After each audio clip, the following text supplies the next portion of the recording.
Well, good morning and welcome to the November 14th, 2024 meeting of the Technical Advisory Group on the Clean Heat Standard for the Vermont Public Utility Commission. I'm Rick Weston, the chair.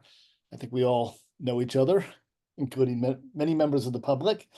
Welcome. We've got a busy agenda ahead of us.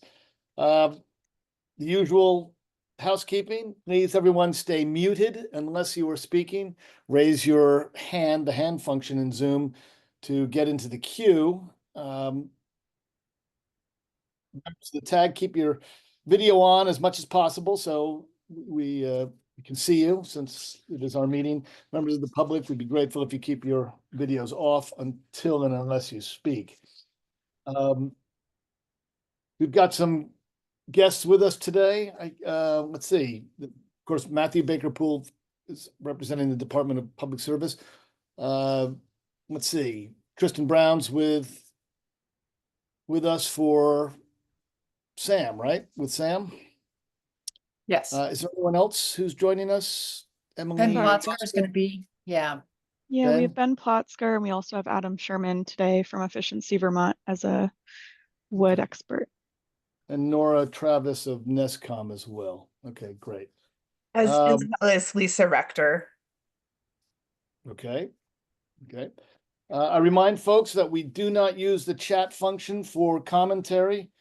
As you know, I regard it as essentially the equivalent of interrupting a meeting. We will use it as necessary for links and that sort of thing. Let's see, anything else on that I should add, Catherine? Yeah, just a change in the agenda after the break. Oh, yes. We're going to do just one little, if it's all right with folks. We're going to move the 1140 and 1155 agenda items, which have to do with credit characterizations and credit scores, up to the 1110 slot. Ken Jones has a hard stop at noon, and he's critical to those discussions. So is there any objection to that? Okay, hearing none. Off we go then, unless anybody has anything to add to the agenda. Okay, off we go. And I guess just one note, we do have one item that we definitely plan to take a vote on. That would be the first item, the definition of advanced wood heat. Right. And just reiterating the process that we used last meeting to take a vote of the TAG members. And that would be to use the poll questions and then see if if we have a strong majority. If not, we'll look to see if there are changes that could be made to reach a strong majority and revote. But that's again our proposed process for seeing where we stand on the issues. Great, thanks. Then with that, I'm going to turn it over to Deirdre Morris for updates from the PUC. We review minutes first. Oh, yes, I always forget that. Thank you. Yes. Yes, I hope you all had a chance to review the minutes. I'm prepared to take a motion to adopt them if there's no objection to that.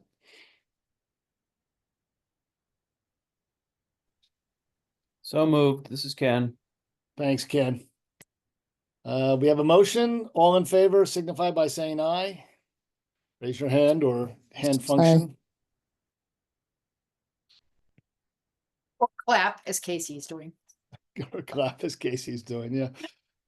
Okay, great, thanks. All opposed? Hands down if you're already Yeah. voting. Great. Okay, and any abstentions? Okay, Brian abstains. Brian abstains. Okay. All good. Then now I turn it over to Deirdre. Yeah, that sounds good. So just two quick things. So wanted to share an update on Opinion Dynamics deliverable timeline. I know this was kind of flexible at the last meeting, but we decided to move forward with the second draft. So we anticipate having a second draft of their deliverables, so a whole package of emission schedule, decarbonization summary tables, TRM, in the next couple business days. So it'll probably be able to be shared with the TAG early to mid next week. The revised deliverables will reflect a lot of the back and forth that Opinion Dynamics has had with the TAG the last month and a half or so. Obviously the things that were supposed to be discussed at the last agenda and didn't quite make it won't be on. So, advanced wood heat and wood emission factors will have to be considered in the final draft of the TRM and related deliverables. So that is the status update on that. And the only other thing is just the early action credit order that should be issued, any day now, has a direct tag ask just at the very end of the order. Just wanted to point it out. You'll see it when it, you'll get notified when it gets issued, but essentially because the tag is tasked with establishing clean heat credit values for different clean heat credit measures, the commission is opening up, for the tag to advise on if early action credits should be valued differently than regular program credits. So the proposal is, I'll let you all read the order when it issues, but the proposal is that it would just be valued the same way, determined by the TRM that's under development right now, and driving the regular program credit values. So just a heads up on when that issues. I'll mention it again at the next meeting, but I believe the date in the order is December 6th. So to provide feedback on that. So that would really just leave one meeting in between it issuing and requesting feedback on if those should be valued differently. So, Well, 2 meetings if we meet on Thanksgiving. well, that's true. Ken, you have a question? Yeah, I thought I remembered statute saying that early action credits were to be held equivalent to other credits. Did I make that up, or? Well, it doesn't sound familiar. I mean, certainly that they're eligible, but I don't know about valuation, if there's anything about valuation in there. That doesn't Okay. ring. I don't I'll- recall it, Ken, but let's obviously we should take a look. Yeah, okay, thanks. But otherwise, I think that's all I have. So if there are other questions, happy to take them. Well, that gives us something to think about. It'll come up in a later agenda item. Let's add that to it. Nothing else then, Deirdre? Nothing else. Thank you very much. Thanks. Okay, Catherine, I'll turn it to you and Emily and Luce for the discussion of advanced wood heat and the draft statement that we're looking at now. Emily, do you want me to share your document? Sure, that would be great. So I know, maybe I'll start and then others can jump in, but I know this has been a little while coming. We had an initial discussion of some initial options at the TAG at our mid-October meeting, and then it took a little while to develop this revised write-up because of a lot of the details that are involved, at least on NESCOM's side. We have a long history on this issue. We also had some back and forth with Vermont DEC. We'd had a subgroup meeting, so it just took a little time to kind of get the details right of this proposal, at least right from NESCOM's perspective. This is not a NESCOM proposal. This is, it reflects our best information, but it's intended to be something that also kind of steps beyond the options 2 and 3 that the tags seemed to be generally supportive, but had some questions about the way they were framed. So, just thank you for your patience in getting to this point. I have also pulled in some of my NESCOM colleagues that are much more expert in this topic than I am. So I just wanted to pause here and see, I'm hoping people had a chance to review this in advance. I know it's kind of dense. Or would anybody like us to walk through it, or is it okay if we kind of just jump to questions and discussions?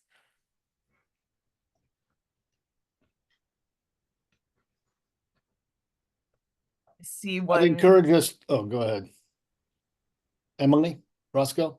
I think Luce was first. I'll give it to Luce and then Emily, just a quick, I think on page 2, the efficiency is supposed to be greater than 80%. Am I right on that? Not less than? Oh, yes, thank you. I had Yes. I meant just to wanted to flag point that. out that one, I think, was just a Yes, typo. there is a typo there that we Yeah. caught after this went out, so that Yeah, yeah, definitely we are not encouraging appliances with less than 80% efficiency. We are encouraging appliances with greater than 80% efficiency. So that should just be a greater than or equals to. If Catherine, feel free to make that correction. Now I'm assuming there's no objections to. How yeah. do you make the greater than and equal to sign? You I could don't- just write it. You could just write it out.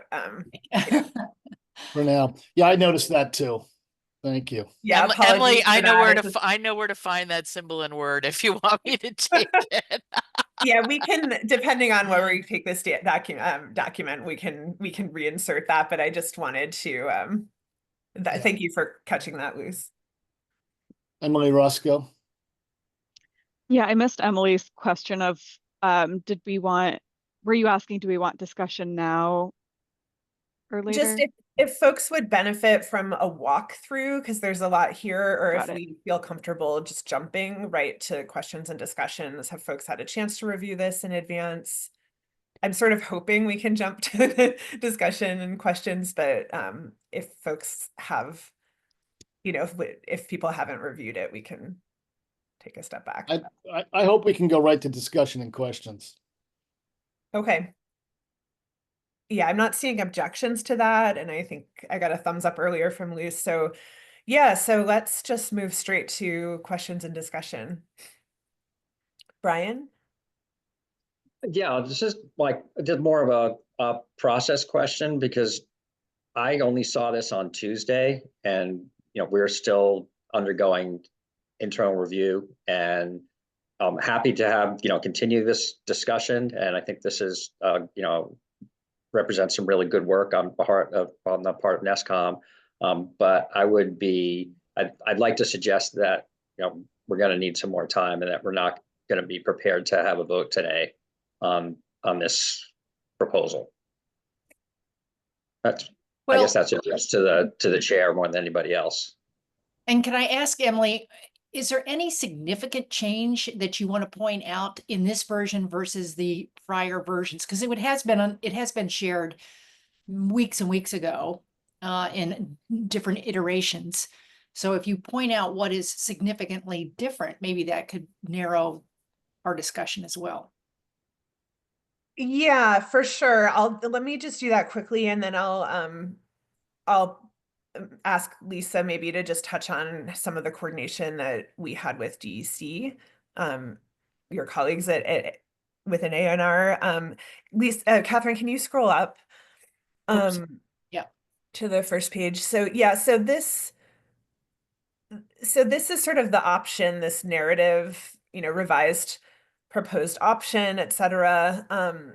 This I would say is pretty consistent with the prior option 3, with some clarifications and just figuring out how to cite to the need for improved test methods and fixing the federal certification program for cordwood. So there's more details here to just kind of get the details right, but the high level intent I think is pretty consistent. A lot of the detailed updates relate to the specific proposed performance standards. And one of the things that we just have discussed as a tag is do we even need to provide this level of detail up front? And I think from,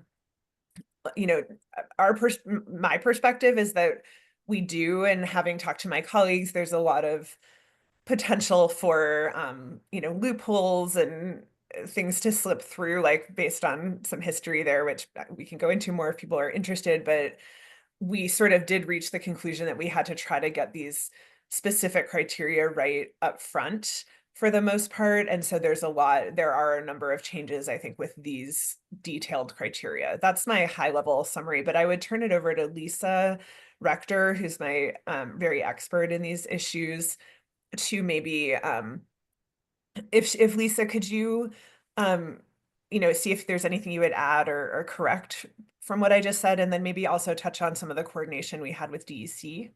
Sure. So a couple things. The efficiency has been raised and is above the IRS tax credit and efficiency Vermont standards, moving it from 75 to 80%. In talking with DEC, they are very concerned about the particulate matter impacts from wood heating. We do have national ambient air quality standards. We have several areas in the country that are in non-attainment because of residential wood heating, and the air program has concerns, especially the planning division, especially since this is not a change-out program. This is for straight wood heating. So really focusing on what is advanced wood heating. It's really since there was a sense from the tag that it did not want to be defined by technology and moving towards performance standards, going above and beyond just what was qualifying for an incentive seemed important to DEC. We also put in a PM emissions criteria of 1.0 grams per hour. The emission standard, just to be certified, is 2.0 grams per hour for a pellet stove. So everything is under 2.0 grams per hour for pellet stoves. We do know with our research that when you test with a Douglas fir pellet, emissions are at least 50% less than when you use a hardwood pellet. Douglas fir pellets are generally only available west of the Mississippi. And so if you're really looking for a stove that's going to do 2.0 grams per hour in the field, you want a stove that certified at 1.0 grams per hour. This is getting at the variability that's caused by using different kinds of fuels. We also added the requirement that it must be professionally installed. We do know units that are not installed properly do not operate properly. There also was the recommendation to only make eligible primary residences, since there are a fair number of second homes. When we went to the central heating systems, once again focusing on the pellet only, there are units that this gets into the technical piece. So we have different test methods to certify different types of appliances, and the test methods are not equivalent. And so we do know from our research, because we've tested a lot of these units, the units with thermal storage are actually some of the cleanest, highest performing units we've seen. Yet, if you take a look at the values in the EPA database, they look like your lowest performing, but that's because these units tested with thermal storage have a more stringent test method that they've used. And so that's why we are not recommending performance standards for units certified with thermal storage. And in the EPA database, which is publicly available, it is very clearly delineated in that information what has been certified with thermal storage. So we are not recommending any performance specifications for those units, because if you do, you'd essentially be probably throwing out some of the best performing units, which seemed counterproductive to the efforts of the tag. For the units that are certified without thermal storage, the units that are certified without thermal storage, and I just lost my screen. Am I still with you guys? We can hear Yeah. you. Okay. Yes, Lisa, you're still here. Everything just went black on me, so I never know. So we took a look at what was available, and we are recommending 0.07 pounds per million BTU and an efficiency greater than or equal to 80%. This essentially means that 13 of the 16 EPA certified indoor pellet boilers would meet the criteria. Almost all would meet it. We also put in a specification that essentially their UL safety testing needs to be certified for use indoors. Having been involved with this sector for decades, when we did the outdoor wood boiler rule, there were units that loopholed themselves out of the rule by building a shed around it and calling it an indoor unit. So the way you get, and we think the most appropriate way to get a verifiable indoor unit is, was it safety tested to be put indoors? So if we're just trying to, a lot of this was thinking about the intent, what we have heard from the TAG meetings, trying to put that down as these recommendations. There are no chip requirements because there are no EPA certified chip units, none. And at this point, we didn't put any recommendations in for commercial units. We tried to work with DC, and the sense is they're just not ready to commit to a recommendation for performance standards at this time. So just two quick additions. So DEC is Department of Environmental Conservation. That's the air pollution division within ANR. And then if you scroll up to the prior page, I also wanted to note that we are trying to set up a process for revisiting these every 3 years. So for example, inclusion of cordwood could be revisited in 3 years. You know, the TAG members might recall that when we've shared our comments on the draft rule, we recommended like clarifying a process to update and refresh the measures every 3 years. And so I do think, you know, there's an opportunity there, for example, to do a little more research on the commercial systems and add those in 3 years, to revisit cordwood in 3 years. So, you know, all of this could be revisited. So we're trying to like do the best we can with what we know now, but additional information could be forthcoming. So that's a piece as well. It looks like we have Matt and Thanks. Adam. Yeah, Matt. Yes, I appreciate, Emily, all this details on wood. I just want to clarify. I know it to be true, but I just want to say it on the record to make sure everyone is understanding, because I have gotten these questions from dealers who sell, mostly dealers who sell and install these appliances, which is number one, this discussion, this may seem obvious, but we're in a public record. Discussion is about what appliances, wood burning appliances, receive credits, not what wood burning appliances can be sold and installed in Vermont. Period. I think there's some confusion out there among people not deep in the weeds like what we're talking about. If there's anyone disagrees on that, please tell me. No, that's correct, Matt.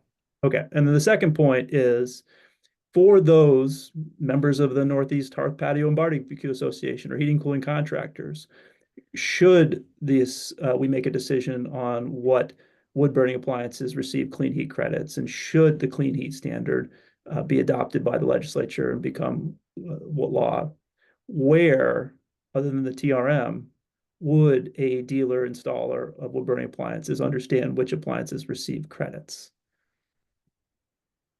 Where would we, I guess what on behalf of those that sell and install these equipments, where would they know which ones are good wood and which are bad wood burning appliances? And Matt, thanks for that comment. That's actually why we tried to tie everything to the EPA database, because that's a publicly available database that you can go to and easily identify what qualifies. But We felt there needed to be a central repository to create lists or for folks to check what qualifies. So that's dealers a general. I think that's there's a broader question there though, Matt. Like, I mean, there could be potentially qualifying, you know, heat pump water heaters and those that don't qualify or something like that. And, you know, generally for any rebate or incentive program, there's typically a qualified product list maintained somewhere. You're either pointing to a national list like this EPA database or some, you know, list maintained by Efficiency Vermont or something like that. And I do suspect that something like that will be needed here, like some easy place to figure out like what all the qualified products are for the various types of clean heat installed I- measures. I agree, but I would just add that whether it's biofuels, wood burning appliances, or electric heat devices, a rebate does not necessarily, a rebate and a credit are not necessarily have to come in conjunction. You can install and sell a piece of equipment without any incentive or any rebate and still receive credit for it. That's right. So, but I think Emily's right, Matt, that this is a program administration question. How that information is posted, made available will be obviously one of the issues that the PUC certainly has to grapple with. I Thank think you. you're right. Can I also add that, and this is why we actually took out the EN test methods for residential wood heating, is that those, you can't, I don't think it's appropriate for the tag to be providing credits for illegal installations into for residential wood heating, and that's governed by the federal regulation. I'm Thanks. sorry, I have to follow that up. What do you mean by illegal? You mean installed incorrectly So or? no. So for instance, you can't install an EN certified wood stove that isn't certified by US EPA. That Oh. would be an illegal installation. It Yeah. needs to be on EPA certified list to be a legal residential installation. Understood. Yeah, and for sure your comment, Matt, about like this isn't regulated, you know, these are not criteria to regulate what is allowed to be installed in Vermont. This is criteria to establish what counts as an advanced wood heat measure. And, you know, NESCOM's perspective and DEC's perspective, I would say, is that they should be, in fact, pretty advanced, you know, have really good performance in terms of efficiency and emissions, you know, above the baseline, and not be set at a level where pretty much anything and everything could qualify because it's supposed to be advanced. And because, like Lisa said, this isn't a wood heat change out, we can't assume somebody is going from wood to wood. You know, you could be switching from like propane to wood, and that's going to increase particulate emissions. And, you know, we want that to be a beneficial switch. We don't want it to be a backsliding. Well, Adam, just to be clear, Emily, anything from a fossil fuel to wood will increase emissions and have negative public health impacts. What we're trying to do is minimize that to the greatest extent possible. Right. okay, Adam, please. Hi, I just wanted to make two clarifying points. First one is on a point that Lisa raised. It is correct that there are no wood chip units on the EPA database because that's a residential database. So I just want people to know that wood chips are on the table for commercial buildings, and we have wood chip heating systems all around the state. But the distinction is that the federal EPA jurisdiction is to residential. And so like, I just want to make sure that people understand that. The other piece is that at the commercial scale, there are circumstances when going from a fossil heating system to a wood heating system, like a college campus. There are examples of wood systems equipped with electrostatic precipitators that have actually lowered the amount of PM emissions. So I think that's just a nuanced clarification. Thanks, Adam.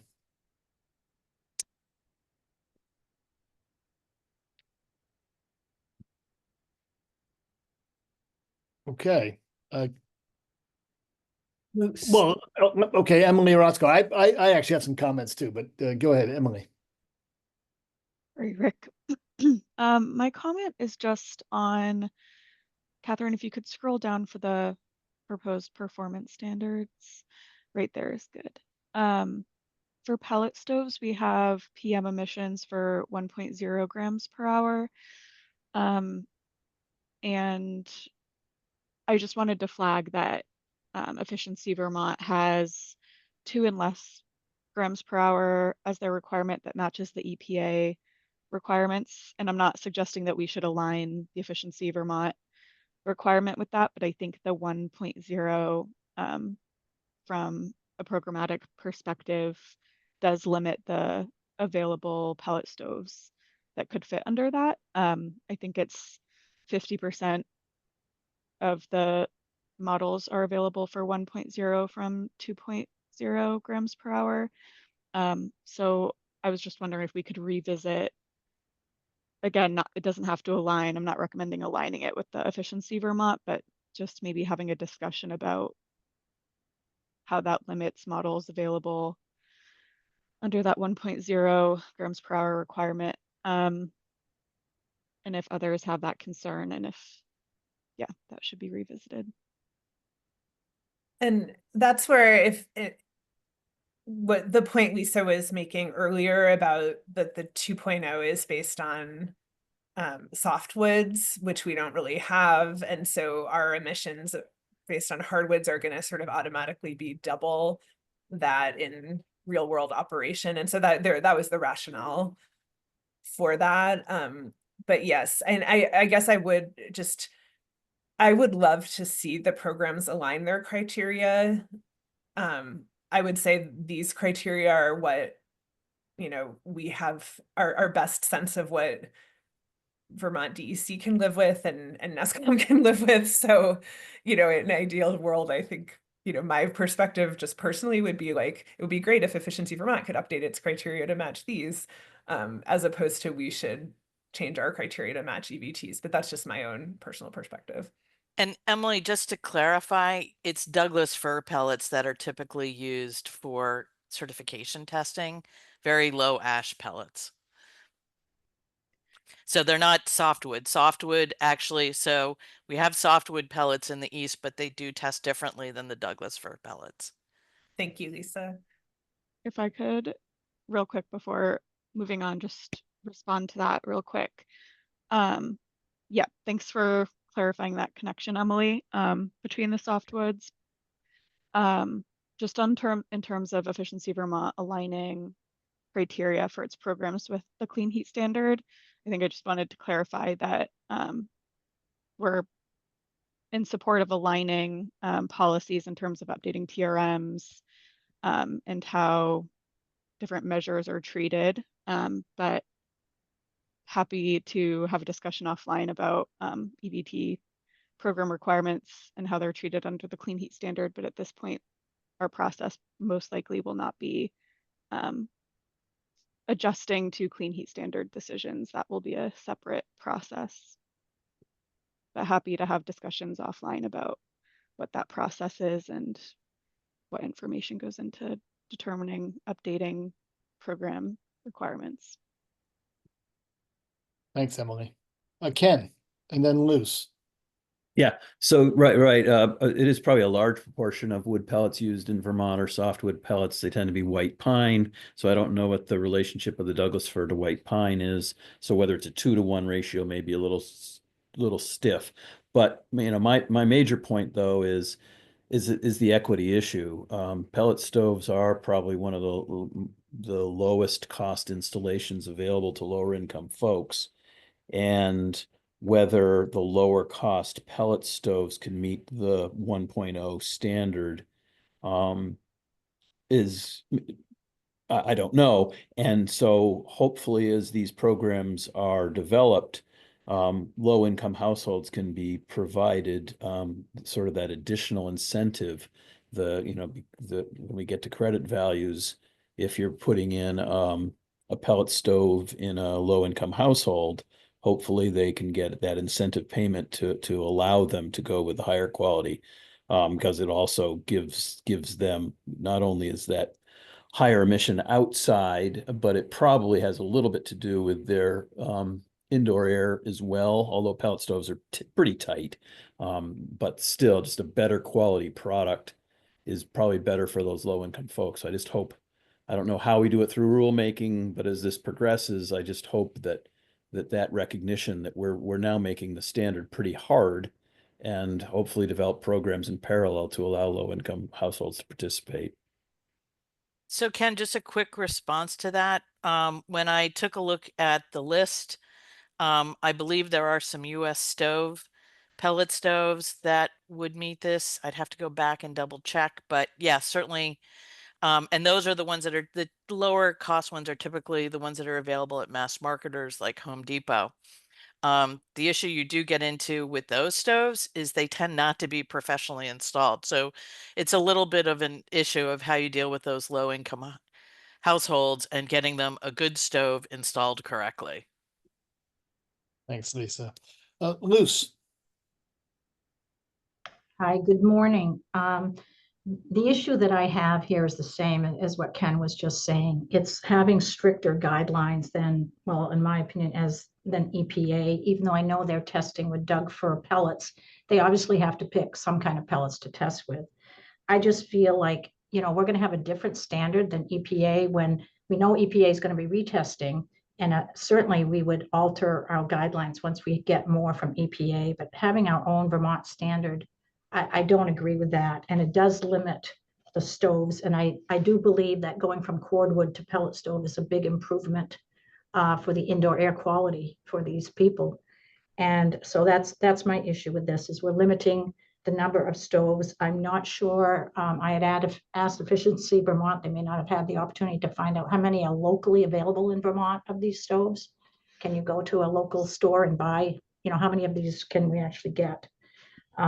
So I guess that's my concern about this standard, is having a different standard than EPA, which is really what Efficiency Vermont's based on. It's what you can still get the federal tax credit.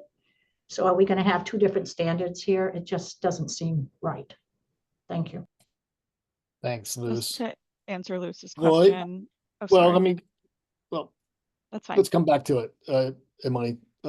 Floyd? Yeah, I had a I'll come back to you. question to Luce's question, which was, do we know how many stoves and appliances would meet each of these options? I mean, I thought it was helpful on the revised proposed option to show, how many of the certified appliances would meet the proposed standard or the proposed criteria. But it would be helpful. I wasn't sure if the other options had that same set of information. And then another layer to that would be, can we get, or can someone provide retail prices or the range of retail prices for those appliances that would meet the proposed criteria? Given that the act requires minimization of costs, I think it might be an important consideration with respect to affordability, especially for the low income communities. Thanks, Floyd. Emily? To answer Luce's question and part of Floyd's, from my numbers, it looked like the numbers went from 234 models to 88. And then I don't believe we could find any information on like what part of those 88 are local. So I just don't have that information. Sorry, Luce. So as somebody who's bought a lot of stoves, I can tell you that I think I can get almost all these stoves in Vermont. Thanks. Patrick? Yeah, thanks. Let me lower my hand here before I forget.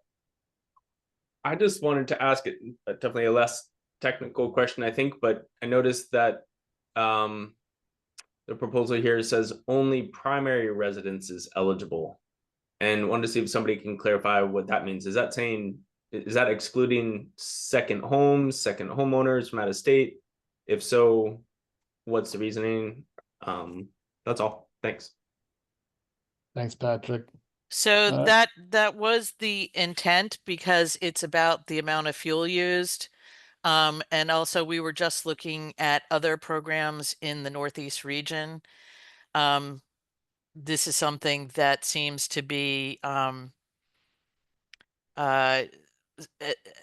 emerging area where they're trying to ensure that those credits are going to places where they're being used the most, and the questions about fuel use in those secondary homes.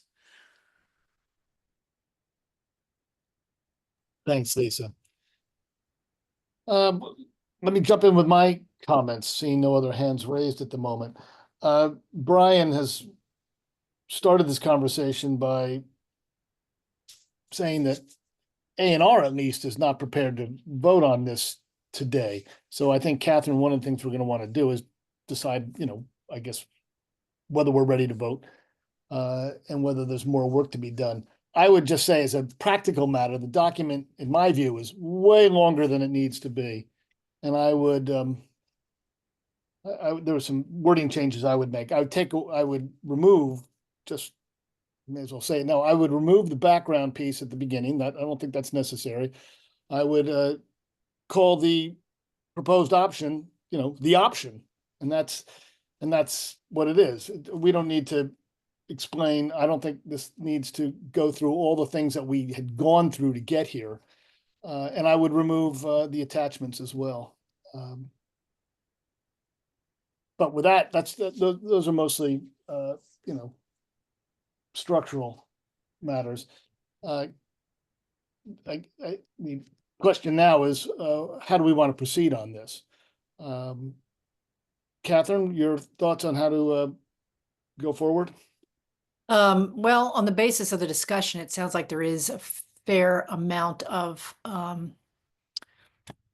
we don't have a clear consensus, and I'm not even sure we have a strong majority, but I guess to your point, are there others besides Brian who do not feel prepared to vote on this topic? And the vote would be that we are adopting the revised option as drafted here, unless somebody has specific changes to the language you would like to add before we vote. So let me ask, who else besides Brian is not prepared to vote? And Luce, before we raise any other hands, did you have another point you wanted to make? No, it's just, I would want to change the performance standards to vote on this. So that is a change, right? So I don't know. Well, that would be an alternative An option. alternative, right? Yeah. So I think if this, if there wasn't strong support for this option, we could go back and develop an alternative option that had greater support. But I think the first vote would be on this option. Anybody who is not prepared to take a vote on this option as drafted? I'll Matthew? just say that the department is not ready to vote if A&R is not ready to vote. Okay. Anyone else? Can I just, this is a sort of a question, a process question maybe for Deirdre, but I'm aware that, these wood issues are now sort of holding up the TRM, I think, or I guess based on where we are, we're going to get a second draft TRM that is not going to include or incorporate the latest guidance from the TAG on either the definitions of advanced wood heat and measure eligibility or the carbon intensity of wood. I'm just trying to think of I don't know what the practical implication is if we were to postpone this further. I'm gonna jump in to answer that, actually. I'm not sure that there is a practical adverse practical implication. In the end, remember, the TRM is what the PUC decides it's going to be. So a final draft of well, we're going to get 2 more drafts anyway. So there's another draft coming next week, and then there'll be a final one after that. If we can make Patrick's got to go. Thank you, Patrick. If we don't vote on this today, we come back and do some more work on it. We might be able to get it done before a final TRM from OD comes out. But in the end, what OD does isn't final. It's what the PUC adopts for a TRM. So if we're able to give feedback on this question in the next few weeks, I think we're fine. Deirdre, did you want to add anything? Yeah, I would just, echo what Rick said and certainly there's still time to give feedback on defining advanced wood heat. I think, we'll wait to see the revised second draft. I think mostly the second draft will reflect their revised proposed approach. So, obviously this deliberation won't be reflected there, but I mean, the sooner the better on all of these things. The sooner the better, and the more specific the better.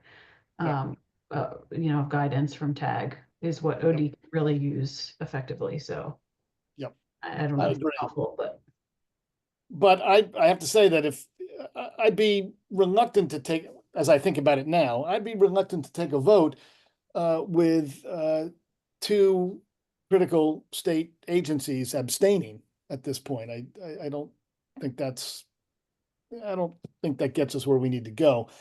I would also think that in light of what Luce has said, one revision to the document, I mean, including the ones I've recommended, I feel pretty strongly about them. In fact, we can have two options in the document and take a vote on them.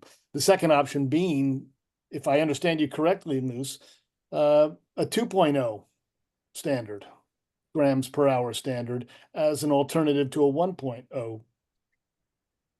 I'm just trying to keep it consistent with what we have and with what Efficiency Vermont has, with the ability to change as soon as additional EPA requirements change. So we're all on the same page and we're not having different values for different items. That just doesn't seem good to me.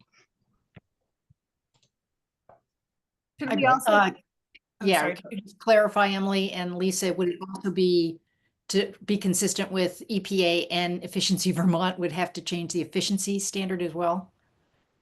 Yeah, and actually, so EPA does not have any efficiency requirements. It's only emission requirements. Okay. Yeah, I would just offer that, if someone else wants to develop that option, they can.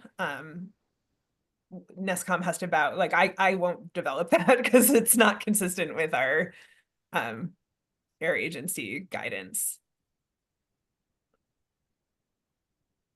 One more question related to this. We said switching from propane to pellet stove would be higher particulate matters, but clarify for me, is that higher greenhouse gas emissions? Yes.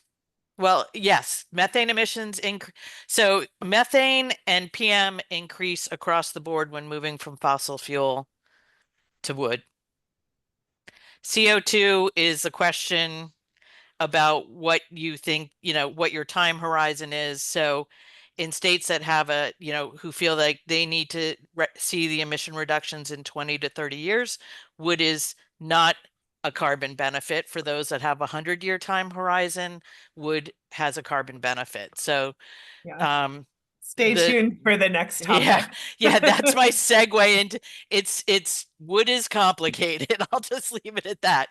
But yes, wood even has higher SO2 emissions than our home heating oil. We have 75 ppm in our wood and we have 15 ppm in our home heating oil. The metals emissions are higher. We're finding lead in wood. So there's a lot of air toxics, known carcinogens that you're getting from wood heating. So there are really significant public health concerns when you move to wood heating. I guess when you say wood, I'm not sure if you're saying cordwood, pellets. In my mind, there's a huge difference there, but let's wait on that conversation. So Nora, why don't I leave it to that's a Nora question who just recently did a big study on that, but maybe it's better to have that offline. Yeah, I think and that's been raised in the public health discussion that we're going to revisit. I think just in the interest of time, we probably can't go into the weeds on that now. So taking stock, our chair has suggested that we should not proceed with a vote without the state agencies ready to weigh in. Luce has suggested the possibility of adding a alternative option to vote on at the same time, and Patrick has suggested some changes as well, which could go into the revised option. Or Ken, Ken has a thought, and then let's. Yeah, I guess I disagree with our chair. The agencies definitely have an ability to respond back to their leaders about this discussion. And if indeed the action taken by the technical advisory group is at odds with the administration, that's fine. There are many opportunities for the administration to provide comments to the Public Utility Commission.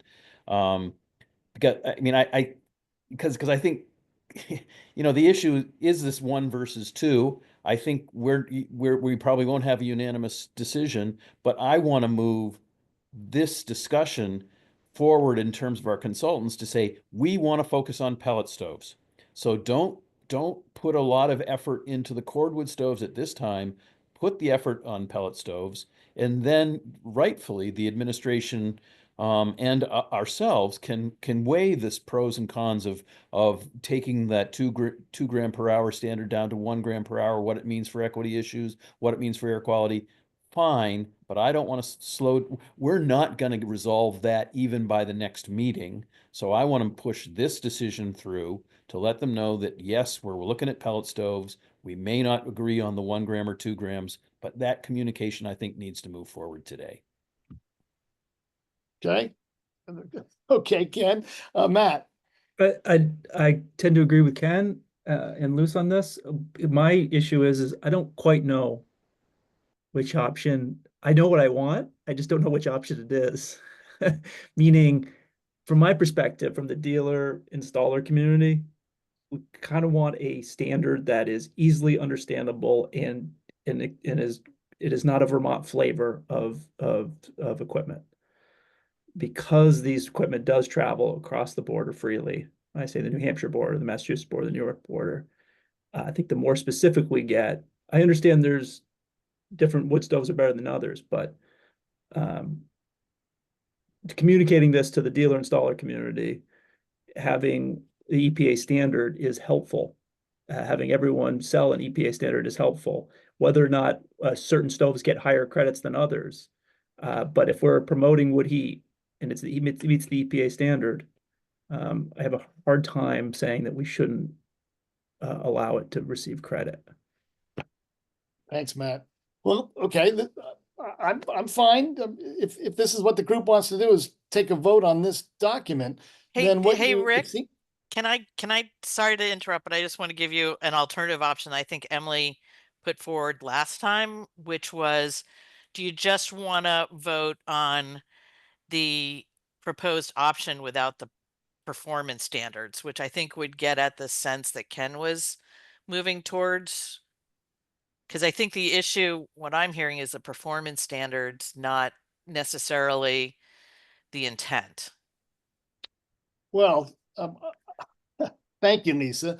I was going to say, and maybe it's not helpful at this point, that if we were going to proceed with a vote on this document, the question would be, I mean, how some people will vote will be determined by the question of 1 or 2 grams per hour.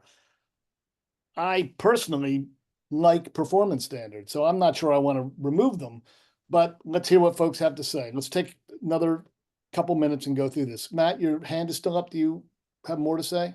Okay. If we remove, and when you say, Lisa, remove the performance standard, we're talking about this particulate matter performance standard.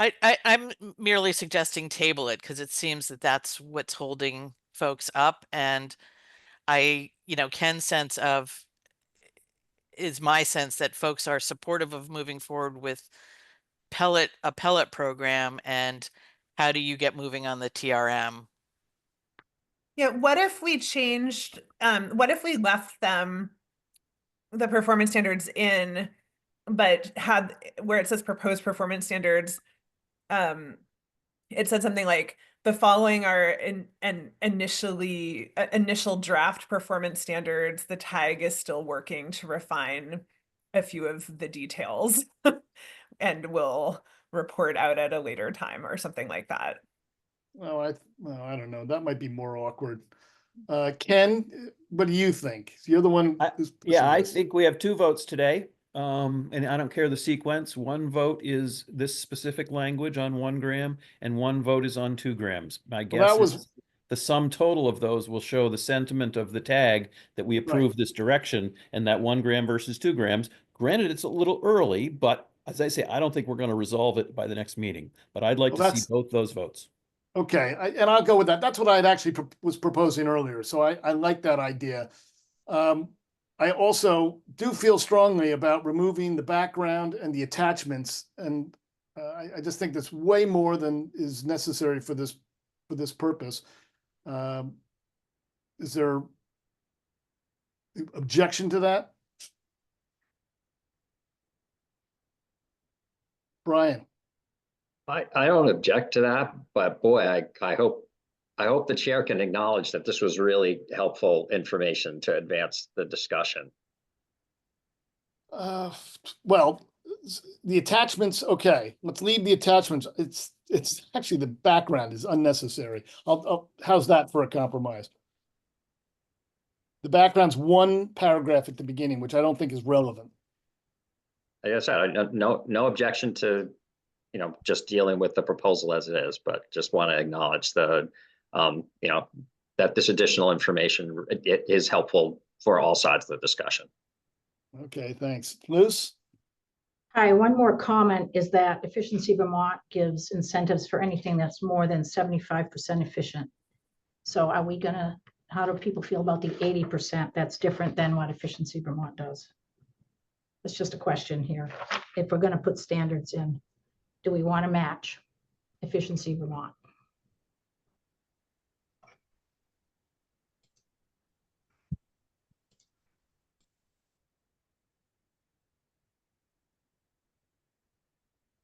Can I be reminded of what the purpose of the 80% was rather than the 75?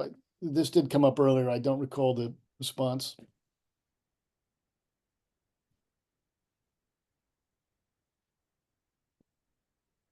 Well, we don't want to take 4 votes. Well, so here's the 80% came from our discussions with DEC and the AIR program felt that that was the minimum that was acceptable to them. Ah, thank you. Okay. Lloyd? I mean, maybe this is an alternative option, but could we go define advanced wood heat as having a baseline, creditable baseline, like 75% efficient or greater, and then have a slightly sliding scale to give more credits for higher efficiency or something like that? I mean, does it have to be a winner take all sort of thing, or can we just recognize if you meet the criteria, then you qualify for this definition, and if you go a little bit above that, you get slightly more credits? I mean, is that feasible? I mean, it seems like we'd want to be encouraging, innovations and, greater efficiencies and such, but it doesn't seem to me worth, trying to restrict it to, the highest level when there's a range of technologies out there. Well, it's a fair thought, Floyd, and my reaction, I'm just reacting first, is that actually would take some time to compose. I mean, that would be a writing issue at this point. And I think that's going to complicate things and certainly take time that we certainly at this point don't have, I don't think. But I appreciate that, and we can perhaps come back to it at some point. But I guess what I'll suggest then is that we go with it as Ken has proposed and I had thought of earlier. We'll stick with the 80%, and we have 2 options, 1.0 grams and 2.0 grams, and we vote accordingly. And we should do that. We could do it by hand vote, Catherine, couldn't we? I have the polls revised to do this. If Oh, you okay. want that, but I would take public comment first. Yep. Quickly, and just a reminder to the public, we're not revisiting the issues that have been discussed in the past or comments have been made in the past. Please limit your comments to the specific issues that we have brought up today. New issues. So any public comments on this? Yeah, Nick. Thank you. I think it's important to if we're going to allow any eligibility for advanced wood heat, it should be limited to replacement of more polluting existing heating appliances. Because as has been made clear, replacing any fossil fuel system with any wood system, even one of the cleaner pellet systems, results in an increase in emissions across the board. We have a big problem with PM emissions in Vermont. 59% of our fine PM emissions in Vermont are attributable to residential wood burning. That's higher than any other state. So these credits should be limited, and we should definitely be listening to the public health experts who have spoken to you today and advocated for stricter limits, the 1 gram per hour, the 80% efficiency. It's been shown that EPA standards are not protective of public health. We shouldn't be going with those. And we shouldn't be going with what Efficiency Vermont has come up with. They acquired the Biomass Energy Resource Center in 2012. Who advocates for biomass.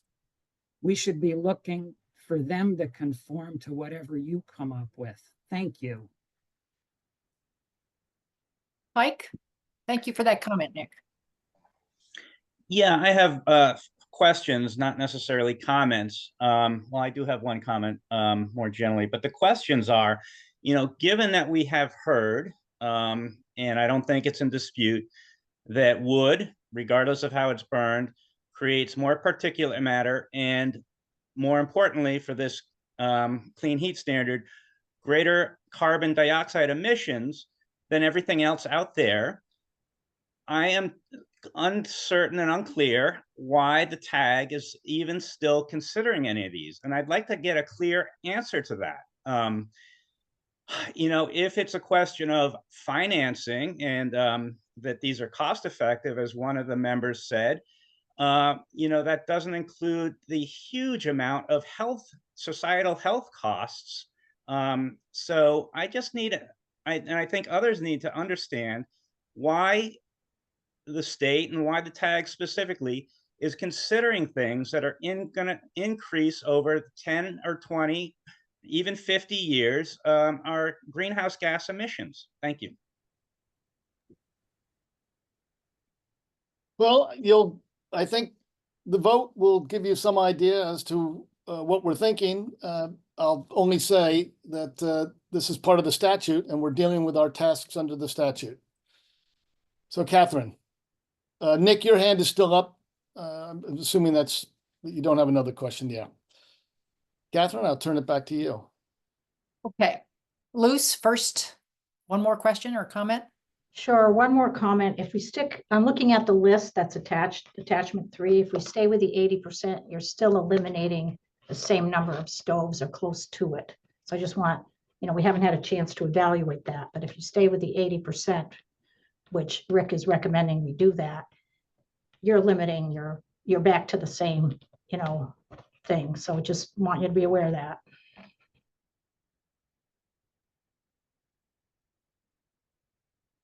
All right, so taking that into account, I have set up 2 polls. The first question is that you approve the proposed option or the revised option as presented here with 1.0 grams per hour for PM emissions. And the second options is you approve this proposed option with a change for PM emission performance standard to 2.0 grams per hour. So these are 2 separate votes. You have the chance to vote on each of them, yes or no, or abstain. Ken? Yeah, I agree with the first one, but I think we ought to modify the second one to the 75% and 2. Agree with Ken. Okay. Okay, that seems reasonable. I just want to quickly remind everyone that only TAG members should vote when this pops Oh, up. absolutely. Thank you, Emily. Of course, Um, yeah. and I may have to change that, but let's go with this one first and see what we see. So can everybody see the poll and vote? There you go.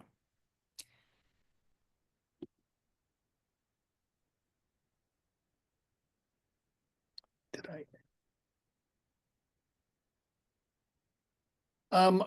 I don't think I've been able to vote. Oh, you're the co-host. Let me unmake you the co-host.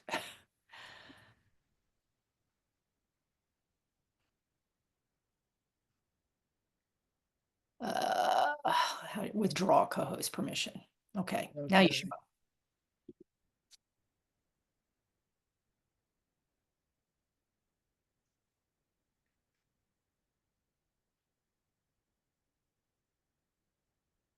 Okay, are we done? We've got 14 votes. Ending the poll and sharing the results. We're tied with 2 abstentions. Okay. Okay. I'm sorry, I didn't get a chance to vote on 2. Did you close it already? Yep. Wait, on 2. Oh, I didn't vote on. Oh, wait. We a minute. haven't voted on 2 yet. Oh, you haven't voted on I 2 yet. haven't Okay, I launched thought you 2. said. Okay. No. Sorry. All right. Let me change to. Quickly, for transparency, I'll say the department abstained from that vote.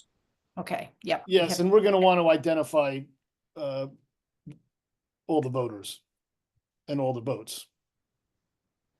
And who voted for, who voted against. Why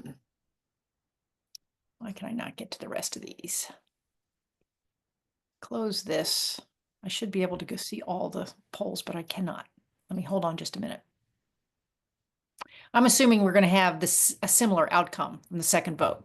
Well, All those that said no will say yes, and all those that said yes will say no for the second poll. Am I Wrong correct? assumption. no, Wrong don't make that assumption. More at all. abstentions?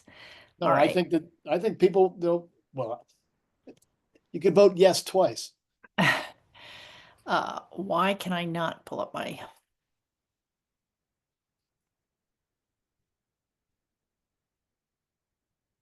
All right. I seem to have lost my polls. I do not know why. So let me try to rewrite this one. If it will let me. No, it won't let me rewrite that one either. I think I'm gonna have to do this by hand because I cannot, for some reason now I no longer have access to my polls.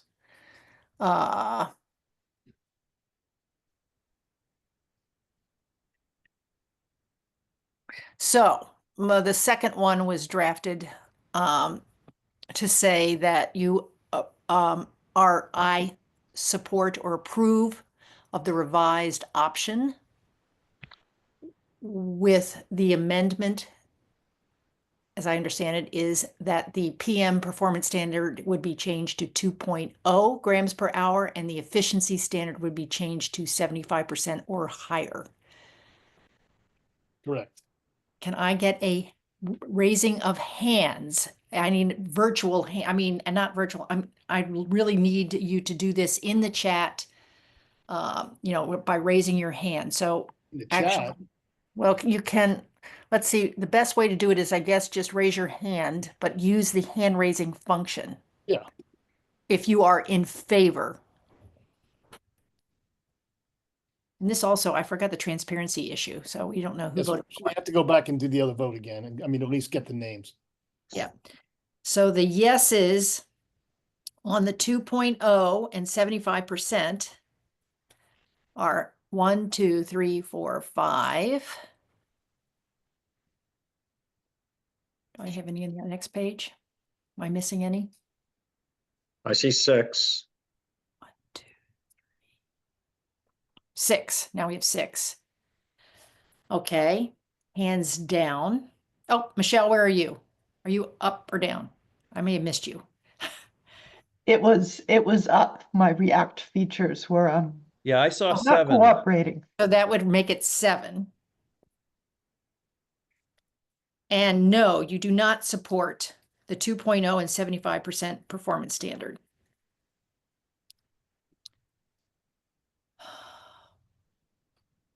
And then we're gonna have an abstain too. Sorry, I'm having a hard time finding my raised hand. Okay, there we go. Sorry, I missed Catherine. I'm on a yes on 2.0. I'm sorry, I missed my hand. So that's 8. So that's 8 for yeses.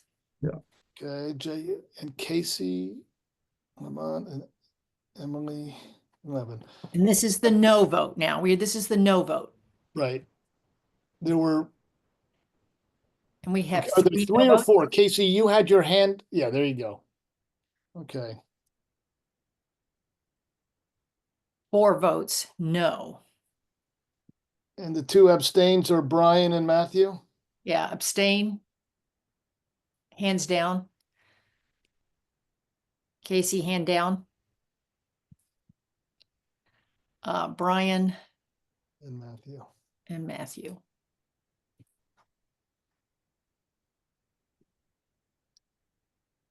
Okay.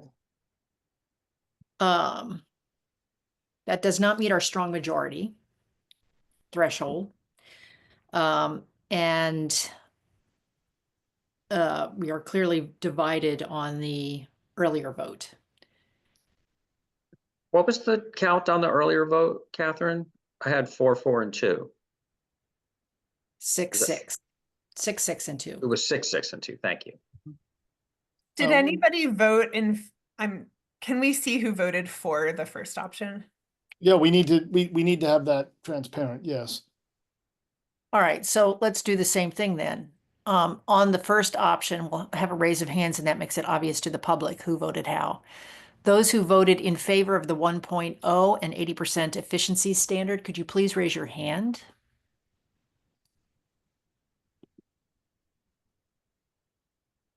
There's 2 folks missing. There's Rick. Somebody else missing that voted yes. Oh, Matt. Matt, you said you voted yes. Can you not get your hand up? On 2.0, On 2.0, okay. no on 1.0. All right, so maybe now it's 5. It was 6 in the polling. So let's just There are 6 hands raised here. Yeah, there are 6 hands raised. 6. Okay, all right, good. So- Hands down. Can we see all the no's? You do not approve of the 1.0 80%.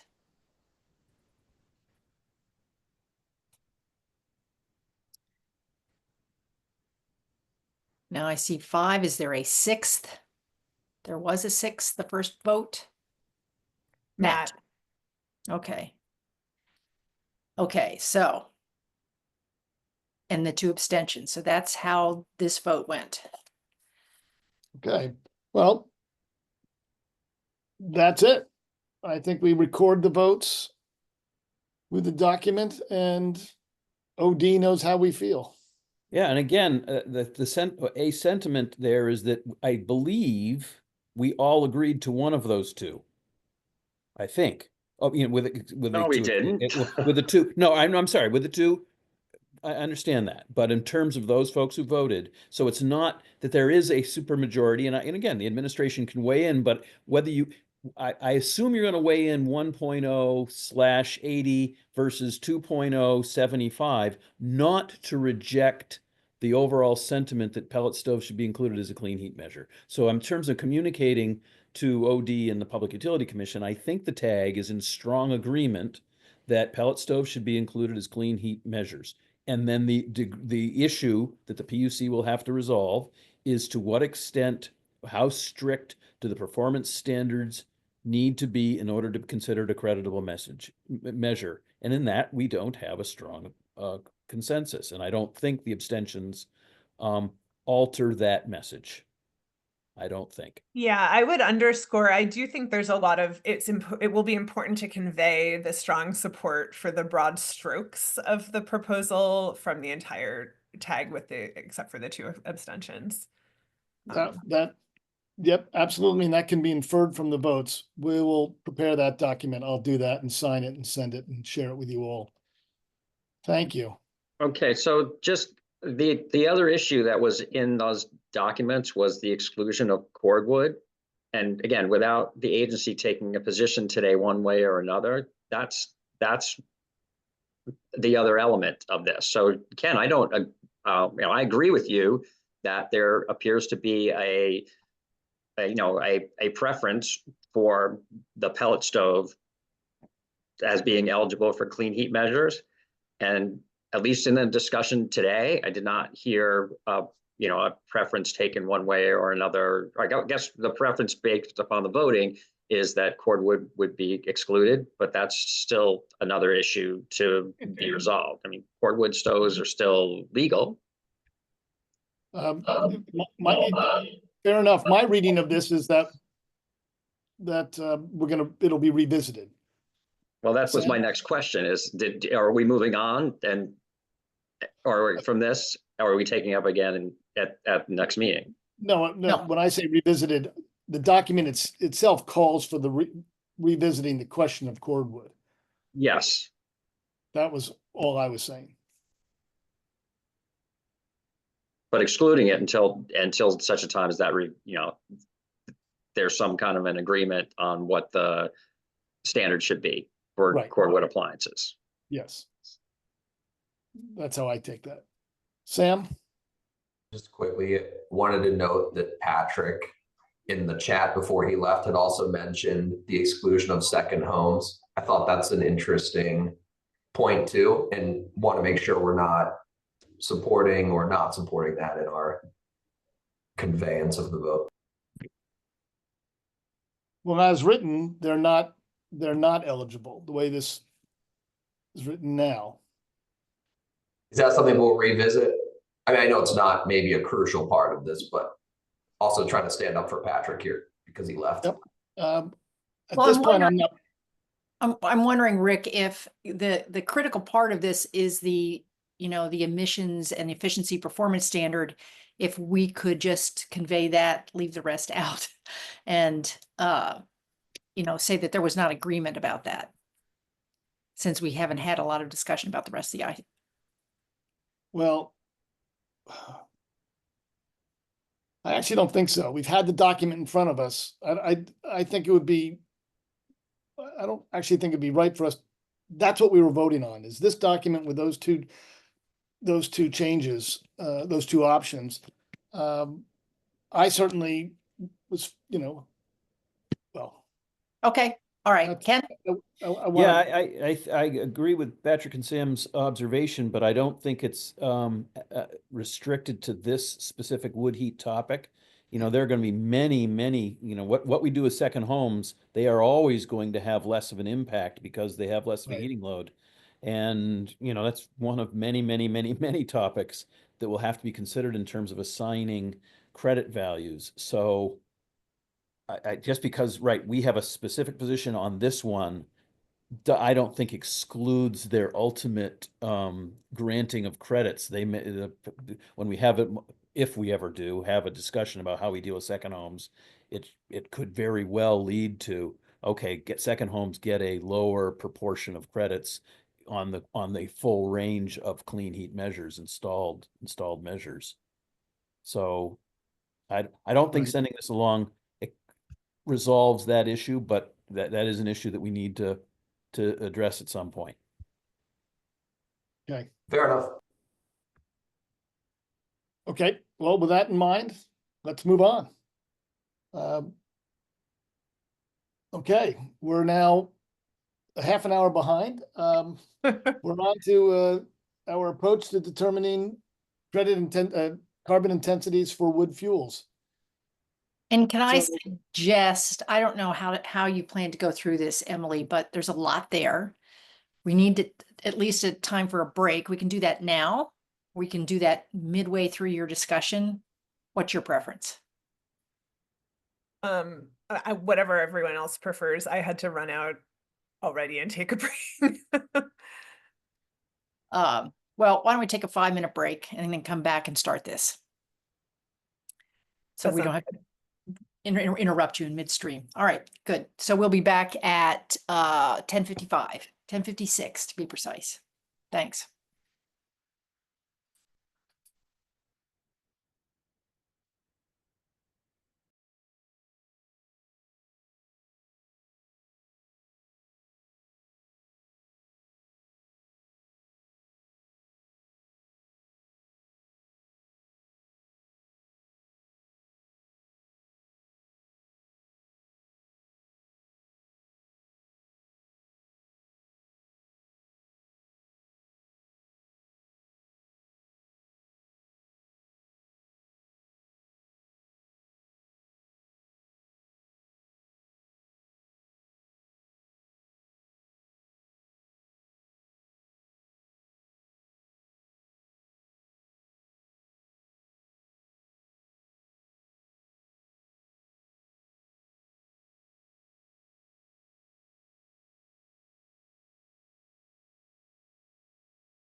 Okay, need Emily back.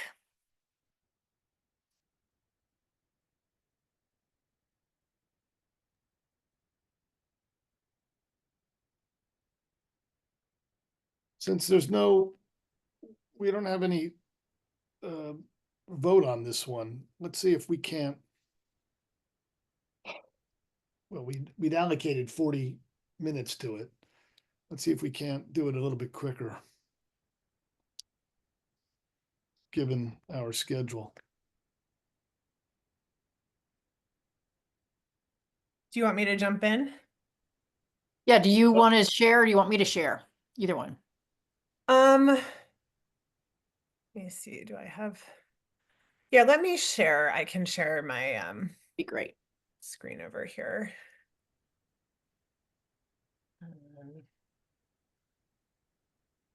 All right. Can you all see this? Yep. Yep. So yeah, like Rick was saying, this one has been a long time coming. We've circled around this discussion. We don't have something that is in the form of a written proposal that's really specific or concrete. We have a write-up that ANR shared and that we recirculated for this meeting that touches on some of the issues here, as well as the advanced wood heat issue. So folks can reference that. But so I just want to clarify, nothing that I'm going to walk us through today is a proposal. It's merely like a framework for discussion, because when I was kind of thinking about this issue, what I came to realize is that there's a lot of components to it. There's you know, which installed measures are included in the TRM related to wood heat. There's how do we handle combustion emissions? How do we handle upstream emissions? How do we apply GWP bio, et cetera? So, and for some of those, I think I have like I think I know where the kind of pinch points are. I hope folks have had a chance to review this in advance. One of the things this deck does is try to just summarize what Opinion Dynamics did in its first draft. And then they sometime in October submitted like an interim kind of revised approach for wood that we reviewed. So in some cases they did something initially and then something that they then proposed to revise. But this is all I think, you know, so one of the things we're doing is reacting to what Opinion Dynamics is doing in the TRM. And in the fuel factor stuff, and saying, do we agree with this method? So, you know, before diving, so basically what I'm going to do for this discussion is just walk the tag through these issues, these elements one by one, so we can discuss that and discuss them and see, yep, this makes sense, we're good, nothing to discuss here, or okay, there's a real issue here. And then maybe some elements of this turn into a written proposal that we could revisit at a subsequent meeting. But at this, we didn't have like an actual proposal on the table. So hopefully this is useful. Before we dive in, I wanted, and we did have a subgroup meeting. And for me, like, as someone who's not expert in wood, it was confused. Like, I didn't even understand how some of these pieces were being applied. So I made this equation, which I believe the subgroup concluded that this is accurate. Like, this is what we think Opinion Dynamics is doing. So I just wanted to like make sure everybody has this framing, because this is pretty important. So the way that Opinion Dynamics is calculating the life cycle CO2e, you know, carbon equivalents from wood heating measures is that they're or wood fuels is that they're taking the upstream emissions, like the life cycle upstream, plus the combustion emissions from methane and nitrous. I think that's nitrogen dioxide. I can't remember which nitrogen that is, but from N2O. And then they're adding that to the combustion emissions times the GWP bio. So the GWP bio is like discounting the CO2 combustion emissions based on sort of forest regrowth and the idea that it's renewable because it's a forest, and we'll get to that more. But I thought it was just important to ground everybody in this equation, which is my best understanding based on the subgroup meeting of how this is actually being calculated. Rick, you're muted. Two questions. Upstream emissions, is upstream emissions of carbon dioxide equivalent? I That's believe so, yeah. okay, and N2O isn't nitrogen dioxide, it's something else. Nitrous oxide, maybe. Well, yeah, I should know I that. think that's, yeah, Nora's probably texting me to tell me Okay. what it is. and GWP bio applies only to combustion emissions. Okay, thank you. Yeah, so the greenhouse gases being looked at are CO2 or carbon dioxide, methane, and nitrous oxide. Brian? Emily Gruber, please. Oh, sorry, I missed Emily. Go ahead. Yeah, no, bro, just to clarify, combustion emissions from nitrous oxide would not be a greenhouse gas, right? Because that's not converting to CO2. So it's upstream emissions of methane and nitrous oxide plus combustion emissions from methane plus the CO2 combustion emissions times the GWP bio. You said that really quickly and I did not register. Sorry, when you burn nitrous oxide, you don't get CO2, whereas when you burn methane, you do get CO2. So I presume that there are no combustion emissions from nitrous oxide that are actually being incorporated. But I guess I'm just clarifying the upstream emissions are the nitrous oxide and methane at their global warming potentials, but the combustion emissions would just be from the carbon-based fuels, I think, right? I don't know. Fair enough, yeah. Are you, Emily Gruber, are you saying there are no upstream CO2 emissions, or are there? No, I'm just trying to clarify what's included in each, because separating out the upstream emissions from combustion emissions from non-CO2 is confusing to me is all. Right, okay, thank you. So I would just note here that one potential request from the tag is to present this equation to Opinion Dynamics and ask them to correct it. Like it would be, because I constructed this based on like their narrative of how they did things, and then Adam Sherman and others offered some corrections at the subgroup meeting, but like it would be helpful to literally just have this equation because this actually gets really complicated. I think we had Brian and then Sam, or maybe just Sam.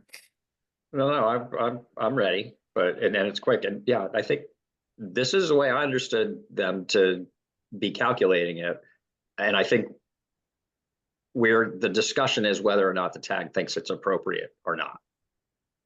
Yeah.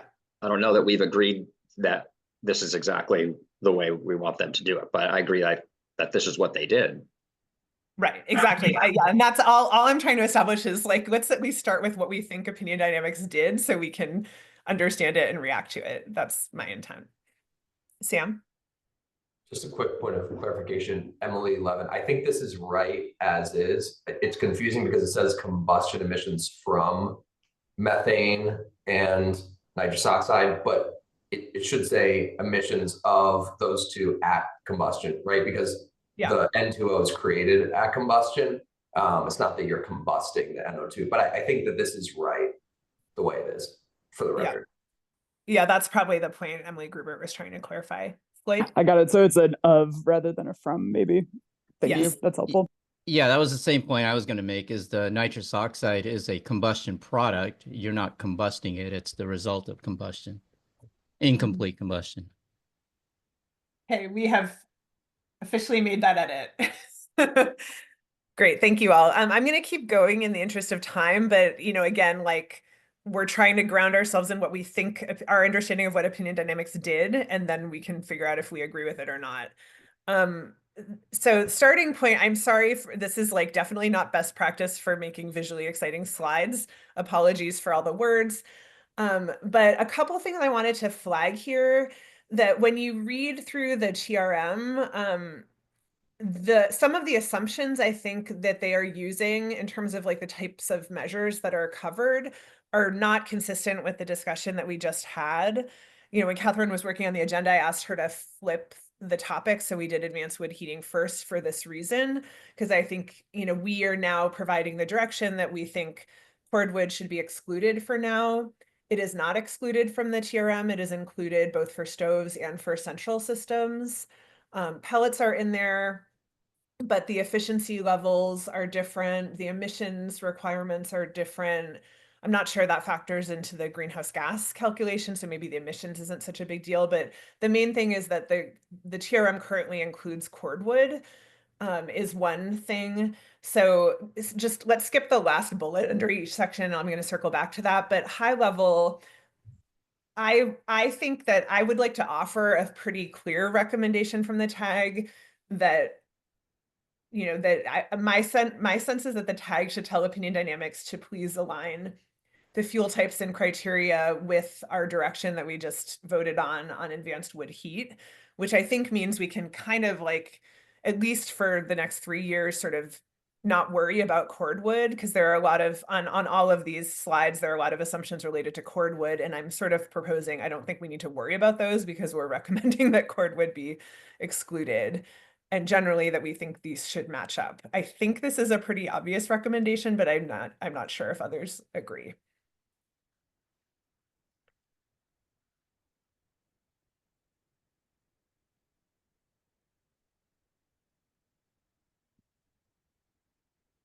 Like, do you think they should continue? Does anybody think they should continue including cordwood in the TRM for now?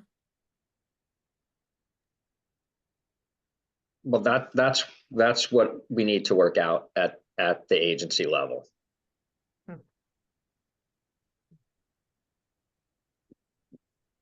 Okay, well, I'm going to keep moving, and if folks want to chew on this a little bit more. The other thing that I wanted to flag when I was looking at this again, and this is the last bullet under OD approach, opinion dynamics approach, the TRM assumes that a higher efficiency wood system is replacing a lower efficiency wood system. And so the way that they've done it is that there's like the installed measure component is an efficiency gain from a wood to wood swap. And then there's a fuel switch component where that comes into play. I think like any of the other biofuels come into play, like if somebody were to switch from number 2 heating oil to renewable diesel or something like that, you know, that's a fuel switch and that's not an installed measure. And so for a wood measure, there's like 2 components. There's the installed measure piece, and then there's the fuel switch piece, and those are tackled separately. And I'm not sure that makes sense. And Ken, I think you have flagged this before, but it was clear to me when I looked at it again that this is a bit odd. I don't think we can assume that all of the TRM, I don't think the TRM should only be modeling wood to wood switches. And I don't think it's a fuel switch the way, you know, it's not as easy to switch from, like, you can't run wood generally in an oil or propane appliance, right? So it's not like a straightforward fuel switch. You pretty much have to install a new appliance if you're switching. So to me, it would make more sense to just put the fuel switch savings into the TRM and write the TRM so you have like a blended baseline of like, you know, whatever existing fuel system it is, switching to a new wood system that meets the criteria that we just developed in our last recommendation, and kind of lump that all together in the installed measure calculation rather than dividing it up the way they have. Some of these assumptions just don't make sense to me, I guess. So that's my read, but I'm very curious to hear what others think. And Ken, I believe you flagged this issue as well. So if the way that I framed this is confusing or you disagree with me, I would invite you to weigh in, or others as well.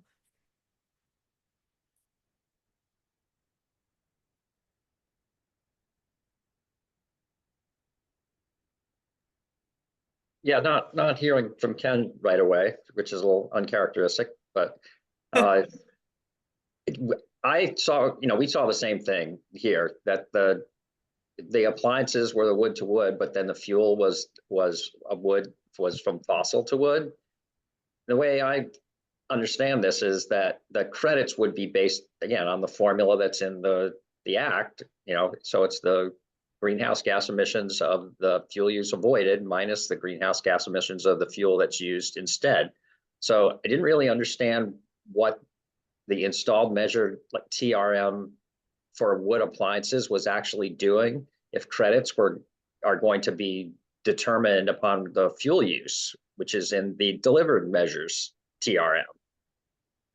And I think, Yeah, and then also, I think it is, I guess it's open to debate. Although I think I hope the intent was that like delivered wood fuel wasn't going to be eligible for clean heat credits, but I'm not entirely sure that that's the case in the act. But I don't think I don't think the idea was that you would get credits for both the installation of an advanced wood heat appliance, and there would also be credits for the fuel that's delivered, since the credits for the installed measure are going to be based upon the fuel that you assume is going to be delivered and replacing what you were using before. That makes sense. I agree with you on that, Brian. Yes. That makes sense to me.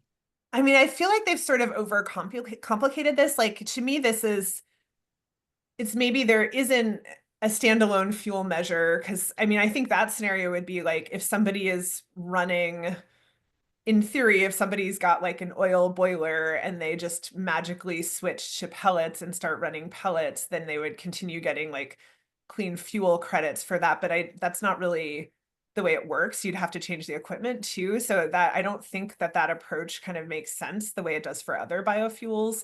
So it seems to me that this should just be kind of like a heat pump. You know, a heat pump, you could be switching from oil, propane, electric resistance. There's typically, you know, a blended baseline of different appliance types or whatever. And then the, you know, carbon impacts of the electricity, you know, fuel that's used in the heat pump are just accounted for in the installed measure. And that, I don't see why it would be different for advanced wood heat. I just think that type of approach would make more sense.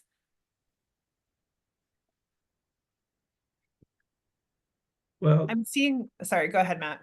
well, it's just there's a lot of differentiation there. It's certainly from the installer community, we install pellet boilers next to oil-fired boilers, so they have two sources of heat. And as has been said a lot, when we're talking about ductless mini splits, they're often additive from a heating perspective, not replacement technology, not like the condensers that go outside in ducted heating systems. So there's a lot of variance. I would say it's not uniform, whether it's a replacement technology or an additive technology or a technology, a piece of equipment that reduces the primary source that is fossil, whether Right. you're talking about mini splits or air source heat pumps or wood heat. Yeah, so just like as they've done for air source heat pumps, there could be a partial displacement and a full displacement TRM measure that would likely make a lot of sense, because often wood could be supplemental, especially if it's stoves. So okay, yeah, so I'm seeing a lot of nods in this discussion. So if assuming that this eventually turns into some sort of a recommendation, I'm not, does anyone think that the TRM should assume a wood to wood replacement? Like, does anybody think that that's the right way to do it, or are people in favor of a broader approach and kind of what we've been discussing?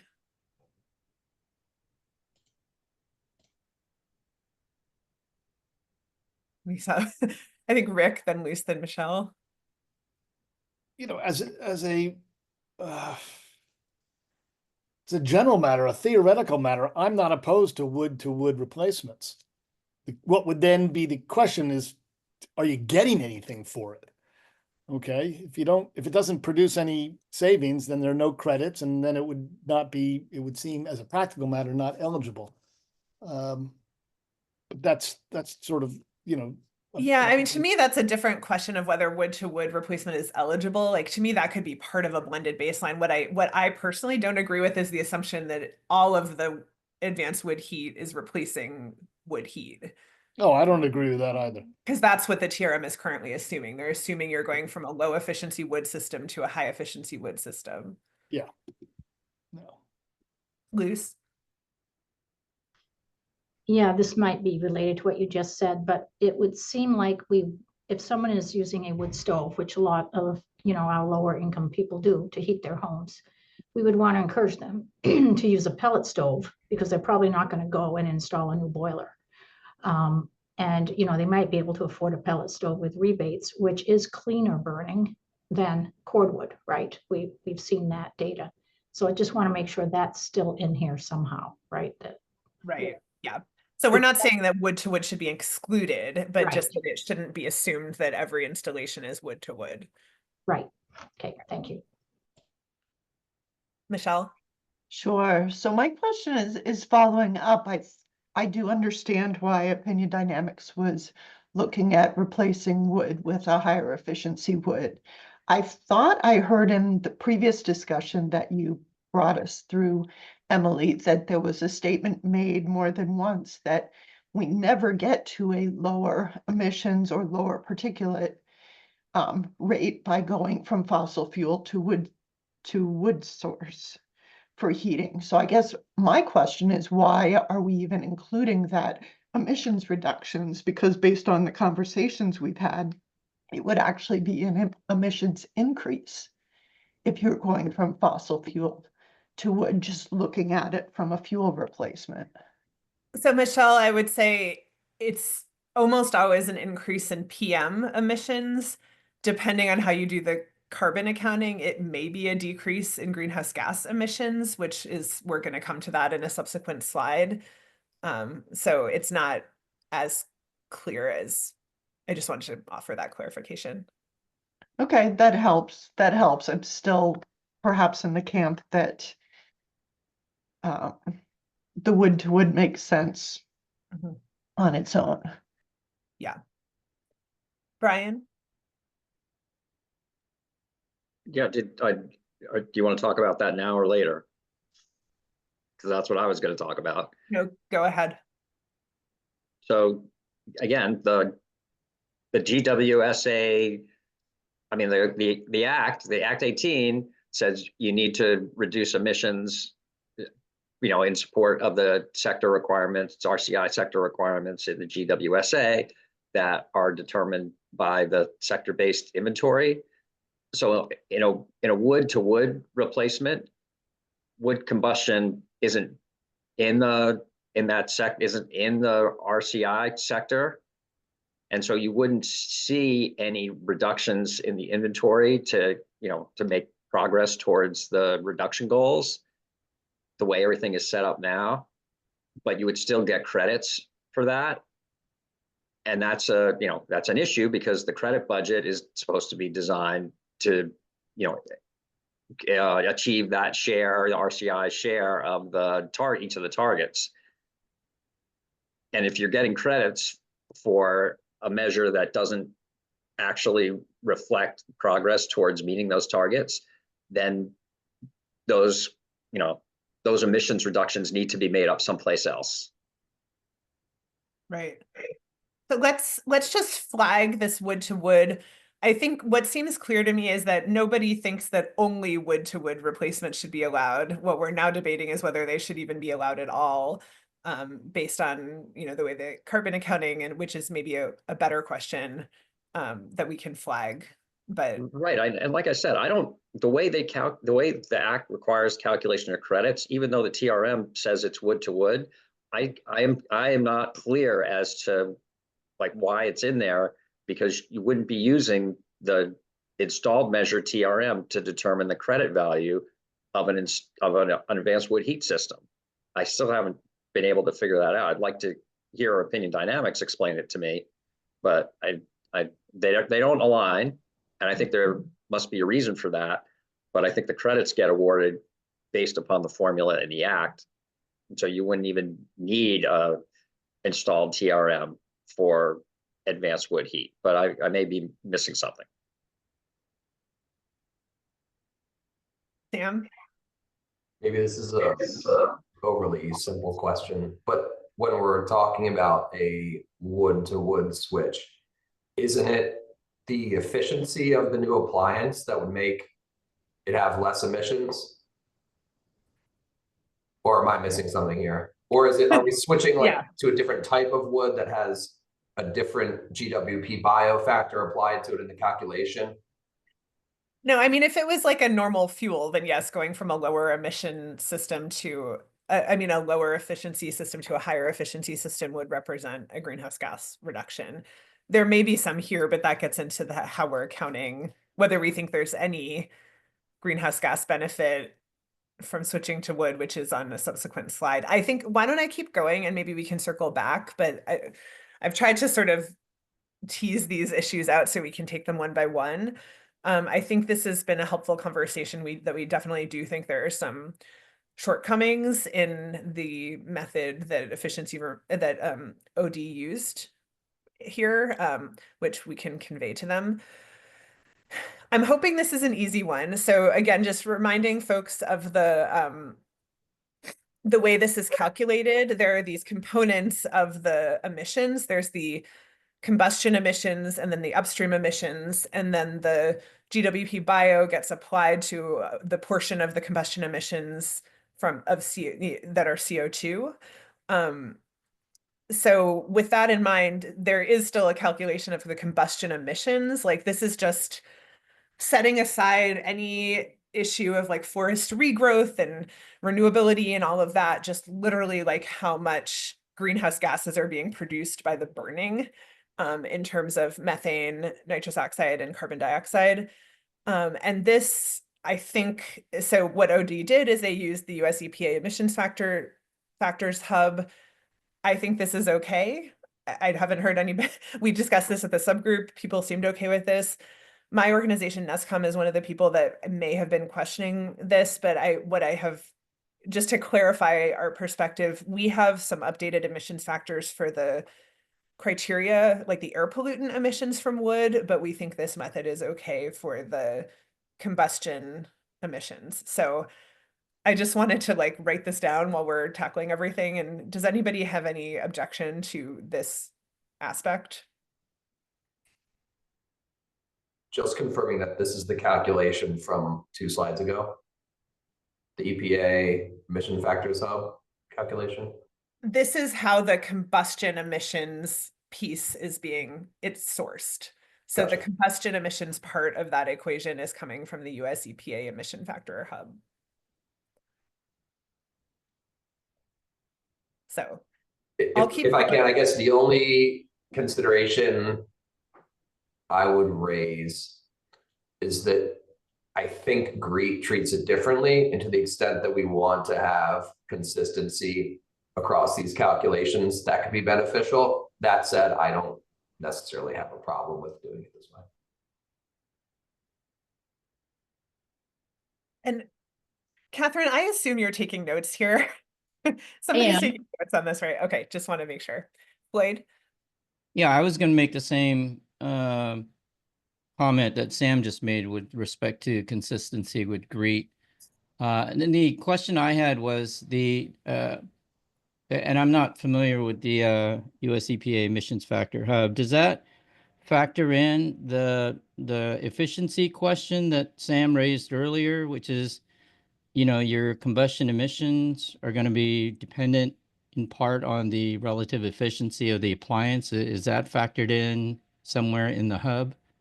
Or does it apply an emissions factor irrespective of the efficiency of the appliance?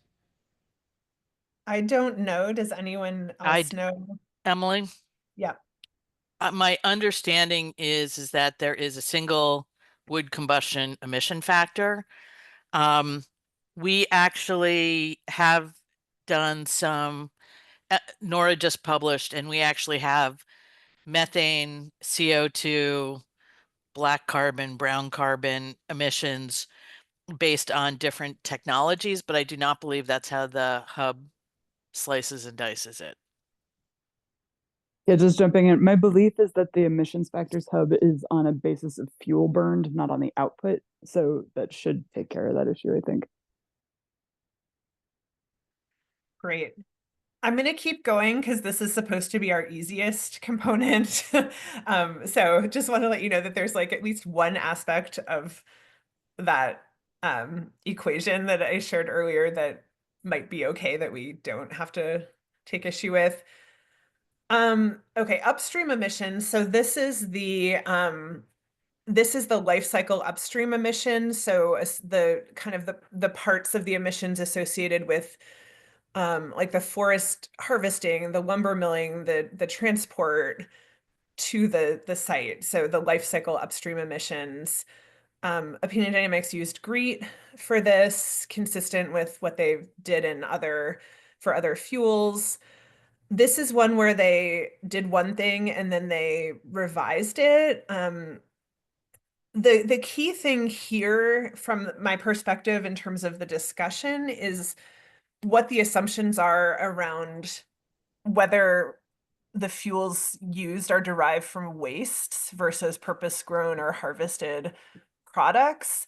Because if you assume that they're wastes, then what Opinion Dynamics does is to zero out the portion of the upstream emissions that's associated with like the lumber harvesting or the harvesting and milling, because all of the feedstock is a waste. So it would have happened anyway, in theory, is the assumption. And so then it really reduces the upstream emissions, because then the upstream emissions are only like, there's still some around, the transportation of the fuel or something like that, but it ends up reducing the upstream emissions greatly. I think rather than discussing this, I'm going to move on to the GWP bio, because this issue of whether the wood fuels, and I think in this case, we're really talking about pellets. And here's where I would suggest that we do limit our conversation to pellets, which are the wood fuel in play based on our prior vote. Because if we wanted to talk about all the assumptions for firewood and wood chips, it adds to the complexity and scope of our conversation. So if we can agree to restrict this to pellets, as the most important thing to make sure we're all on the same page about, that could simplify our conversation. Okay, so now on to the big ticket item of GWP bio. Or Adam, do you want to jump in here? I just had a quick clarification. I mean, I understand the rationale for excluding the cordwood for the reasons we've discussed. Wood chips are not commonly used at the residential scale, but for this, commercial projects would still be eligible. Therefore, we shouldn't exclude wood chips in the discussion. I mean, so I guess the question is, are you only focused on the residential characterization, or are we also, including commercial opportunity? Because I think that's a big distinction. Well, what the TAG voted on, what was written in that proposal, was to sort of punt the efficiency and emissions criteria for commercial systems, because it wasn't as clear cut. So from my perspective, where that left us is, I'm not sure what the status is of the commercial systems. I would note in the TRM, there are no wood chip systems. Like the TRM measures are cordwood and pellet stoves and cordwood and pellet central systems, or maybe just pellet central systems.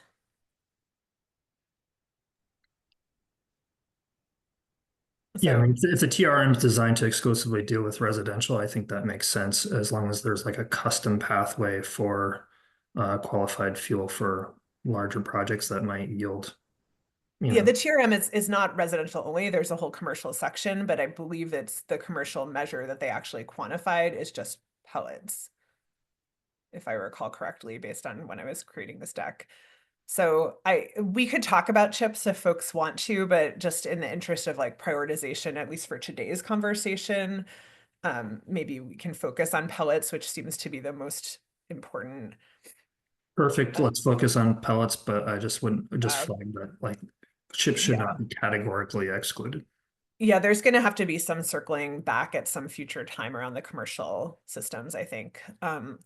Okay, so I'm just going to move to GWP bio, because I think this assumption of whether they're waste or not is very relevant to both. So this one, I have two slides. There's, sorry, Rick, go ahead. I want to raise a practical concern at the moment. We've got other items on the agenda. We're already way behind. It seems to me that we're going to need to, that this discussion is going to extend into another meeting. So I'd like not to jam everything at the end here today, if that's at all possible. So I'd ask you to find a good breaking point, Emily, if you can. Ken has a hard stop, and there's at least one, if not two issues I'd like him to at least help us tee up as well, because there will be next steps we need to decide on those as well. So with that in Okay. mind, Yeah, this is the last issue. So just let's see how quickly we can get through it. I'm not going to go through, but just suffice to say that Opinion Dynamics initially did something and then they had a proposed revision. The important thing to know about the proposed revision is that they, based on input from ANR's Forest Products Division, they proposed to apply an assumption that pellets and chips, but especially pellets, are considered waste products or residuals, and therefore their GWP bio is 0. The GWP bio is what accounts for that temporal difference of the, the regrowth cycle and, or, over like a 20 versus 100-year period, et cetera. So the way it ends up being applied is that if GWP bio is 0, going back to that original equation, it will zero out the combustion emissions, the CO2 combustion emissions. So if GWP bio is higher, like if GWP bio is 1 or 100%, it will keep the full amount of that emission. So, the lower it is, the more you're discounting the CO2 combustion emissions. So that assumption that wood pellets are 100% waste is a very important one, because it factors into the GWP bio, essentially zeroing out the CO2 combustion emissions, and it applies to the upstream emissions by zeroing out a lot of aspects of the life cycle. So that's where, there were also some debates about whether the forest types were appropriate, the way they did the GWP bio calculator, like that actually went up a little based on different mixes of tree species, but then it's multiplied by 0. But then they only used this for cordwood, and it was set at 0 for pellets. So they sort of updated this based on forest stands, but then didn't apply it to pellets. I guess just to put on my Emily's opinion hat, it is not clear to me, and NASCOM's been digging into this a little bit. I actually talked to somebody at DEC, and we don't seem to have data on this, but anecdotally, we believe that most pellets used in Vermont are actually produced out of state. They're they're not from Vermont forests. And so some of the assumptions that ANR is recommending are specific to how wood pellets made in Vermont would be. And that's not actually what's burned in Vermont. They're coming from out of state. Lisa found a paper, which I'm happy to circulate, that estimated that pellets are about 50% byproduct or waste, like sawdust, and 50% from higher value wood products. So it's not clear to me that it's appropriate to just zero out all of the carbon emissions from pellets and a lot of the upstream emissions based on this assumption that pellets are fully waste. And then the TRM doesn't really distinguish on where the pellets are sourced. So I just, if there is any initial direction we want to provide around this, because this is a really key way that the calculation is made, it has a big impact. Emily? Yeah, I agree with a lot of the concerns about whether pellets are actually waste. Even if they are actually waste, I can live with zeroing out some of the upstream stuff. I actually think OD's original approach of co-product allocation was better there because there is some economic value.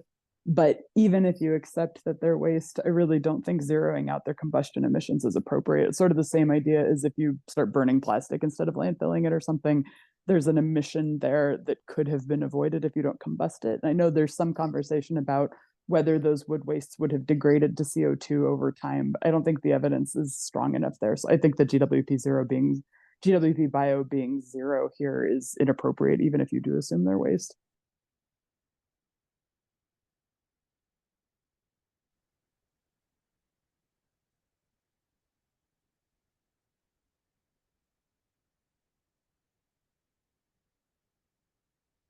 Emily, you're muted.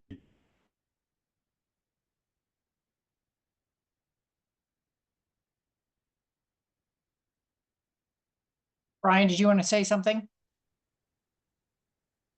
Yeah, I just wanted to hear more from Emily G on that. I think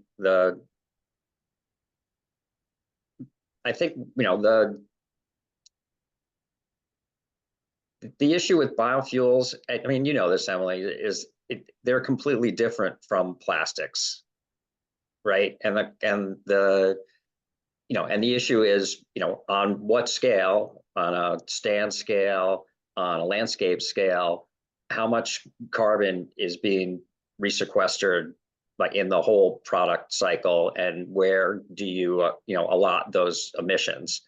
And I'm, you know, I'll stipulate that there's a lot of different ways to do that, and there's a lot of people that are much smarter than me that do this in a way to, you know, try and avoid double counting. So like, you know, if you are attributing emissions to forest residues and also for durable wood products over time, like how do you make sure that that's not double counted in some way?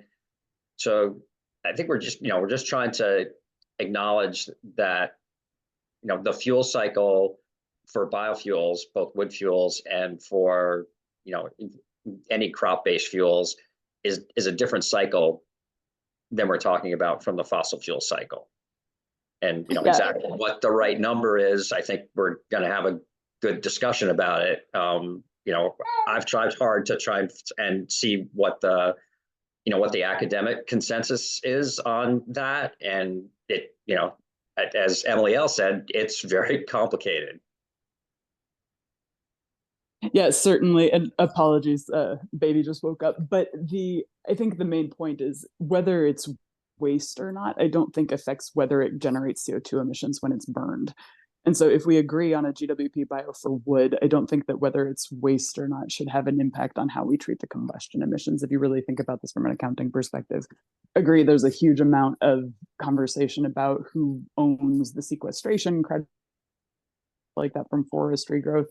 But if you are burning a waste product, whether that's, let's call it PAFR instead from municipal waste or something like that, you're still generating a unit of CO2, whether you assume that that's offset somewhere else. Again, I just don't think that it matters that it's waste in this context. So can folks hear me? Yes, now we can. Oh, I don't know what happened. I'm in the interest of wrapping things up, as Rick has exhorted us to do. I think has actually been pretty helpful in sort of uncovering, like, I think there are some areas where we have some general direction that somebody could start a write-up around from the tag. I would also ask Deirdre to maybe convey some initial information from this, like maybe share this deck with Opinion Dynamics and just let them know that there's not like 100% agreement that their revised approach is good to go on this, and that, you know, we may have more to come on wood. And I wouldn't, we're happy to continue following up with Opinion Dynamics on this. But I think this, from my perspective, this gives me at least a starting point to come up with some like written direction, or something that could turn into a recommendation. Or if someone else, I would love to have someone else take that on as well. So maybe we'll move on, but if somebody like in the chat or just wants to let Catherine know if you're interested in working on this issue, we can try to write something up. Great. Yeah, there's a lot more here to discuss. Thank you, Emily. Okay, Ken has just lost his internet and is going to try to call in. I don't know if he's made it yet. But we have two related issues. We wanted to begin to talk about installed clean heat measure characterizations. There's some issues that Ken wanted to discuss with the group. We also wanted to take up the question of translating carbon intensities to credit values. And if we're still waiting for Ken, as I think we are, Emily Roscoe, you have a question? Yeah, sorry to interrupt, Rick. On the agenda, we have public health from Jared. I was just wondering where that was supposed to go. We moved it to after Ken. We haven't got it. Sorry. We early on and that's going to be a fairly short discussion as well, I'm afraid. What we could do in this moment is, while we wait for Ken to arrive, is go to the translating CIs to credit values, just so I can show you a first cut at a table that Ken prepared. He and I talked about in the interim between the last meeting and this one, to get an idea of what it would look like mathematically to turn these measure characterizations and their CIs into credits. And it's just a start of the discussion. And then we want to think about where we want to go with it. So Catherine, do you have that? Can you put it up or should I? I can. I do. If you have it, Able, great. yeah. That'd be great. It's been sent to Deirdre Soul to be posted. It's just a first cut, an idea of how the numbers look like, how they look, and there you go. And you just follow the math. You can take any one of these measures. Oh, a little bit larger. There you go. And the question, and I do need to talk, Ken would have to explain where we have unknown, the fuel replaced. I'm assuming that in those cases, we're using the weighted average mix as the replacement. But for example, here you have lifetime credits based on measure lifetime and the savings, the math, you'll have to reverse engineer it. But again, Ken could explain this better than I. Where it says first year credit, when you do the math, that's the credit in every year. And he's gone through a number of these to get an idea of what the credits would look like. I'd like you all to take a look what are at the it. units here, Rick? Like the credits are in greenhouse gas. Yeah, What? it's in tons of CO2 equivalent. Okay, that would be a good ad. Yeah. Okay. Yeah, this is because that's what the draft rule says, right? A credit is going to be equal to 1 ton. So yeah. So take a look at this. I'm sorry. I wish Ken were able to get on with us, and he does have a hard stop at 12. And we'll talk about it in our next meeting and what it means, and if there's anything that we think that the tag actually has to really dig down into for this particular task at this point. Brian? Yeah, so this is pretty straightforward, right? So there's the credit based upon the formula in the act divided by the measure life gives you, and here's my question, the first year credit or every year credit? And as I was just saying, by my math, it's an every year credit. Each year, that would be the credit. Okay. You do 16 times 0.91, you get 4.55. So it's annual credit. That'd be more Annual for- credit, correct.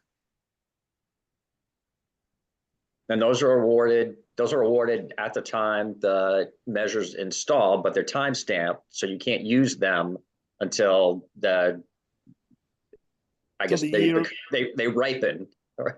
Yes, that's how the act is written, correct.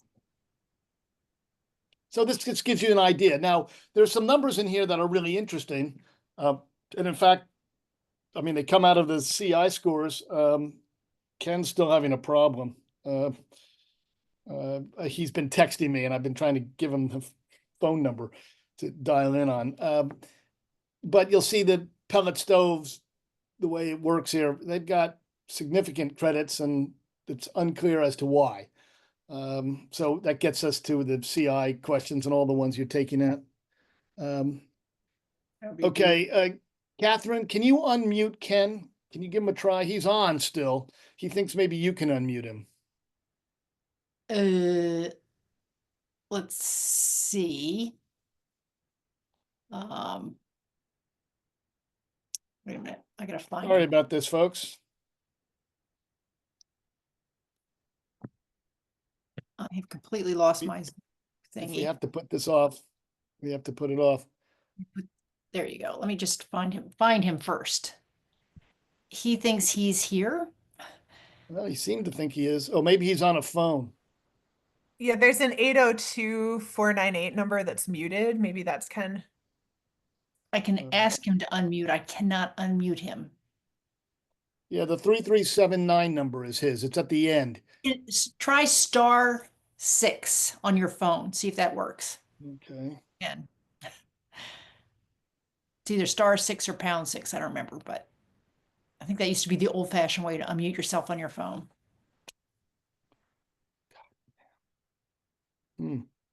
This is.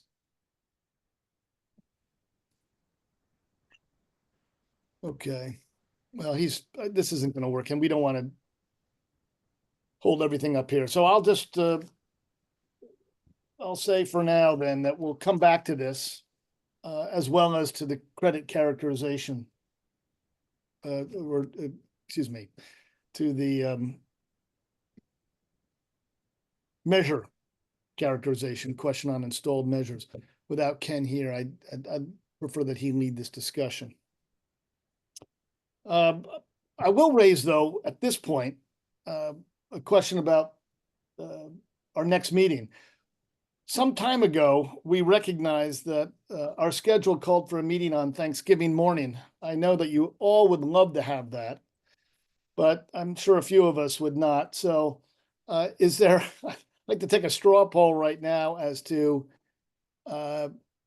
interest in advancing that meeting to next week, and then having and then 3 weeks till the next meeting after that. We had talked about this some time ago. We never settled on it one way or the other. Is there any heartache over that? I guess maybe the finer Go ahead. point is who could not attend if we move the meeting to next Thursday, same time, Yeah, that's a 9:30. better way of asking it. Yeah. Emily Levin cannot attend. Who else? Anybody else cannot attend?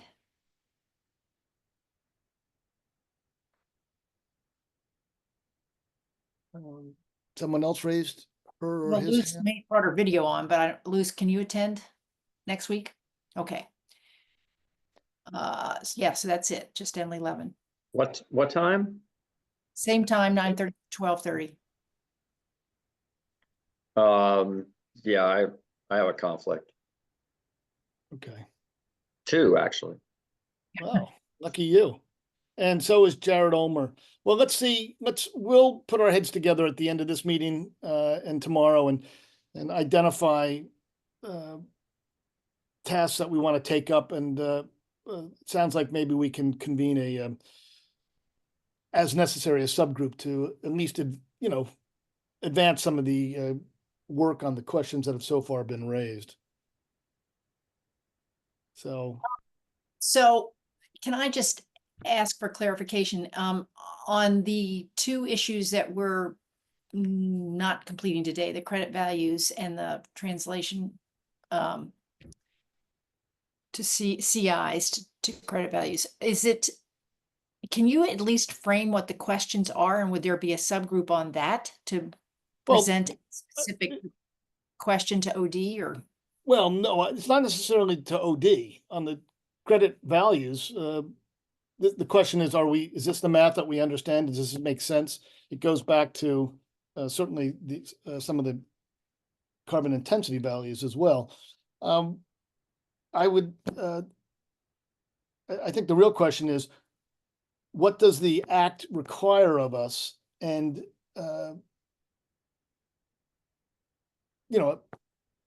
is there a particular thing that we might want to do right away or not? So I guess with that, I would really say that maybe the task here, or the instruction should be to Ken and me to put our heads together and actually write something up that says what we think needs to be discussed and dealt with. That I think would probably be the more efficient. And we action also have here. Deirdre alerted us to the fact that the next version, the TRM, will be coming out next week. We do not meet again for 4 weeks. That leaves that on the table unaddressed for 4 weeks. And Yeah. I just raise a flag about whether that concerns anybody. Well, what about a meeting the Thursday after Thanksgiving? Well, there's also the option of meeting some other day other than Thursday next week, or I can take a Google poll and find out people's availability on other days. But we have to turn that around pretty quickly to try to schedule it for next week. or early the following week. We do it like on a Right. Monday, Tuesday, the following week. I Well, would- given that it sounds like yeah, it'd be Monday or Tuesday. It does sound like getting the next draft of the TRM might be the real precipitating action for at least a non-full tag breakout group to discuss what we find in it and what we think we need to immediately respond to. So I guess I would suggest a doodle poll for early the week of Thanksgiving or immediately right after. Is Friday off the table, Friday of next week? Of next week. I can include that in the poll anyway. Yeah, include it in the poll. Okay.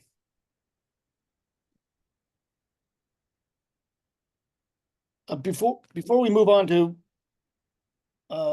public health, public health and then clean heat measures that lower energy costs. Emily Levitt, I'll give you one last chance here. Is there anything more you want to say about carbon intensities of wood fuels in order to move forward with refining a document? Just to, if anybody wants to work with me on that, I would very much appreciate it.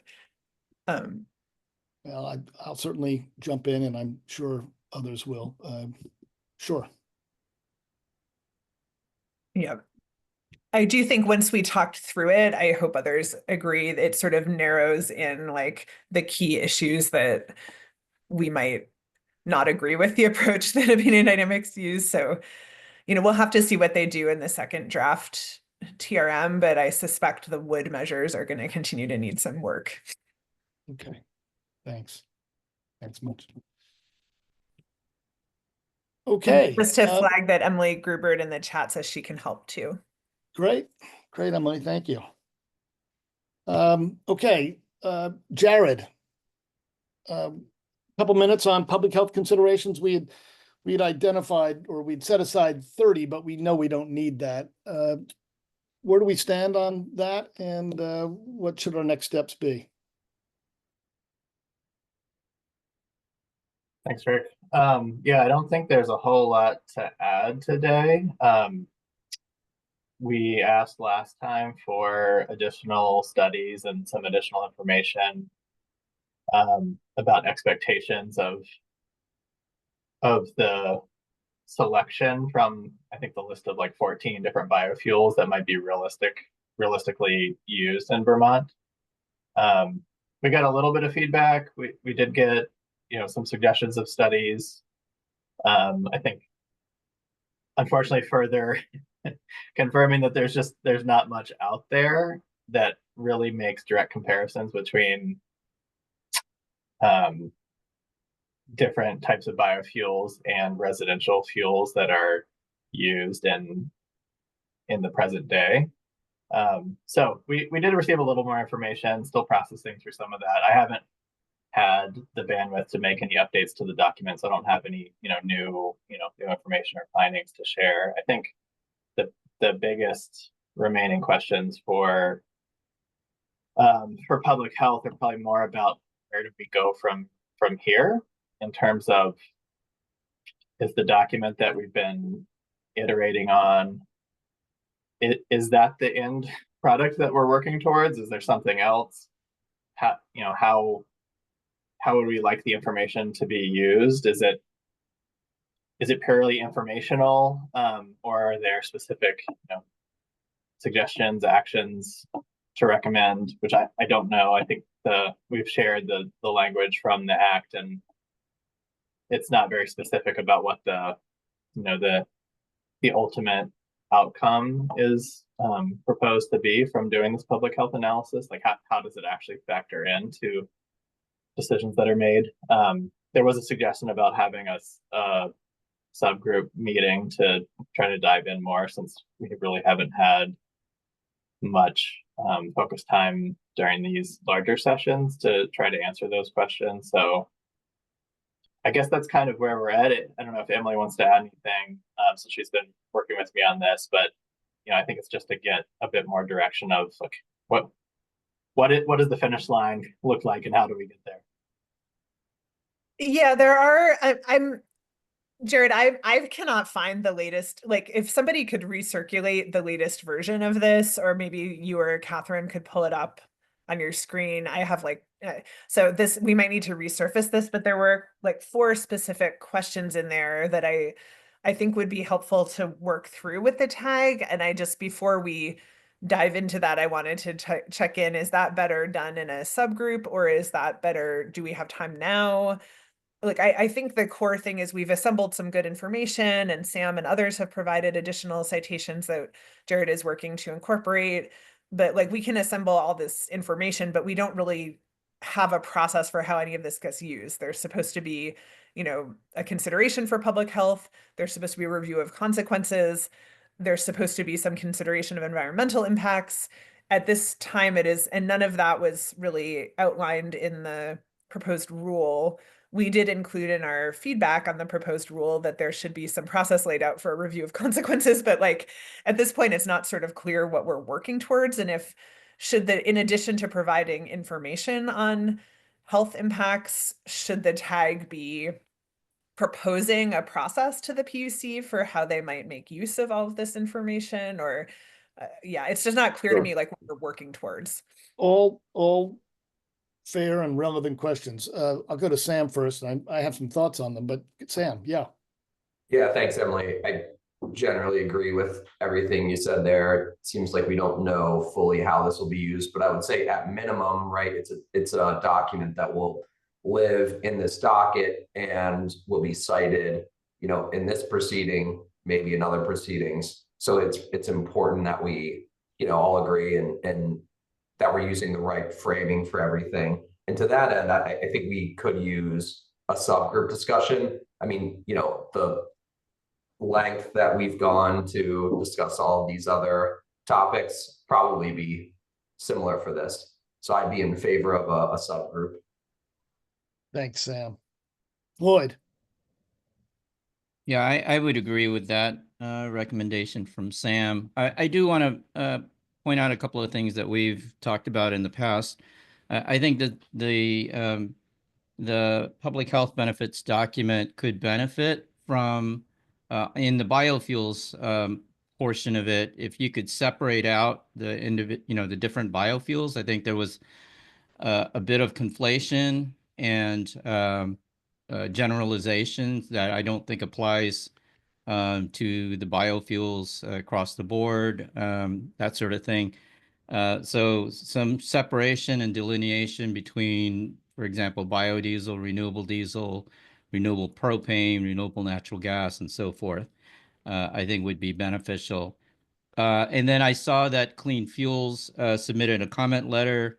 There were some additional citations, if you haven't already seen it, addressing, I think NOx was flagged as a potential question in the past. So there were some citations there specific to the question about NOx from home heating appliances, where the vast majority of the literature deals with NOx from diesel compression ignition engines. The citations that were provided were specific to home heating appliances, which admittedly there's not a lot of studies, but the studies out there in the aggregate do show that there's approximately 5% NOx reduction when using biodiesel in those appliances. So just wanted to flag that for Jared if you haven't had a chance to see those. Thanks, Floyd. Nora. Hi, yes, that also was sent to me, the most recent information that was, I guess, sent from Floyd or from Clean Heat. I think in the interest of time, this would be something for the subgroup, but I do want to point out to the tag that even in the documents that were just submitted yesterday, everything is related to transportation studies. There really isn't anything on heat, maybe 1 or 2 studies. And in those studies, it's very complicated that are related to residential heat. So that I want to table for the subgroup discussion, but for the tag, I think that's really important to point out that much of the assumptions are related to transportation studies. So everybody should be on the same page about that. Thanks, Nora. Sam, then Floyd. Thanks, Nora. Just to build on your comment, and we've had a few emails on this, but I think to the extent regarding the appropriateness of extrapolating information from the transportation sector to the heating sector, right? To the extent that we are talking about drop-in fuels, right, that are used in the same end uses, to me, there would be I don't see how there would be a substantial difference in the benefits or disbenefits there, right? I mean, if you're basically talking about the same type of molecule going into the same end use, if there are emissions benefits, right, those emissions benefits would occur in both sectors. Just, I think, an important point to flag for everyone here. Thanks. Floyd, then Nora. Yeah, and and to Nora's point, I agree that, like I said, the vast majority of the literature involves the transportation uses of fuels. But as I said, if you dig deeper into the citations that were provided in the Clean Fuels letter, those are specific to the few studies that have to do with home heating. And those studies were analyzed by Brookhaven National Lab, which found in the aggregate that overall renewable fuels like biodiesel do reduce NOx in home heating appliances. And that's, that's when you think about the fundamentals differences between diesel compression ignition engines and home heating appliances, there's some fundamental combustion differences. Compression ignition is subject to high heat and pressure, whereas home heating appliances are basically done at ambient pressure. So your emission performance and characterization is going to be fundamentally different, and that's what those studies point out. So I invite the TAG members to take a look at that if you're interested in that topic. Thanks, Floyd. Nora, then Emily, and then I'll propose a path forward.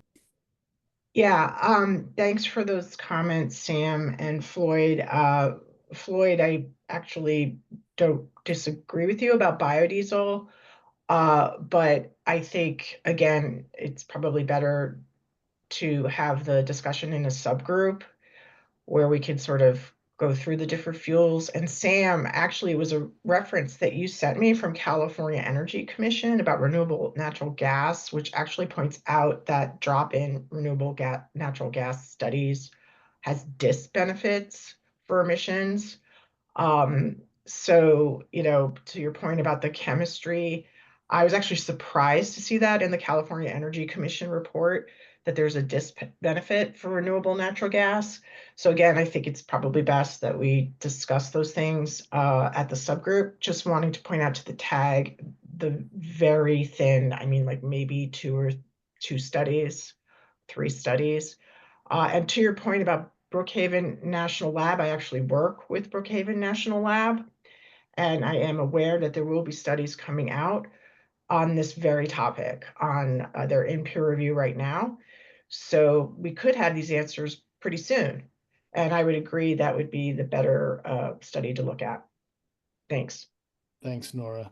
Emily, Levin? Yeah, I was just going to propose sort of wrapping up. I think we can dive into the weeds in a subgroup, but I'm very hesitant to spend a lot more time assembling kind of perfect information about the health impacts if we don't have a clear pathway to use that information. And then so, Rick, I know you're going to go to where do we go from here. I just want to make sure part of that also I don't have the language right in front of me, but there's also all these ecological impacts we're supposed to account for, and we haven't talked about those at all. There's like water pollution impacts, and there's a whole bunch of other impacts that we really haven't, like, we've at least started the process of assessing the public health impacts and the air pollution impacts, but there's a whole bunch of other like consequences that we haven't really looked at yet, and it's not clear to me that we even have the right expertise on the TAG to look at those issues. So again, I'm just like more focused on the big picture. Thanks. Jared, you're next, and then I'll, as I say, suggest something.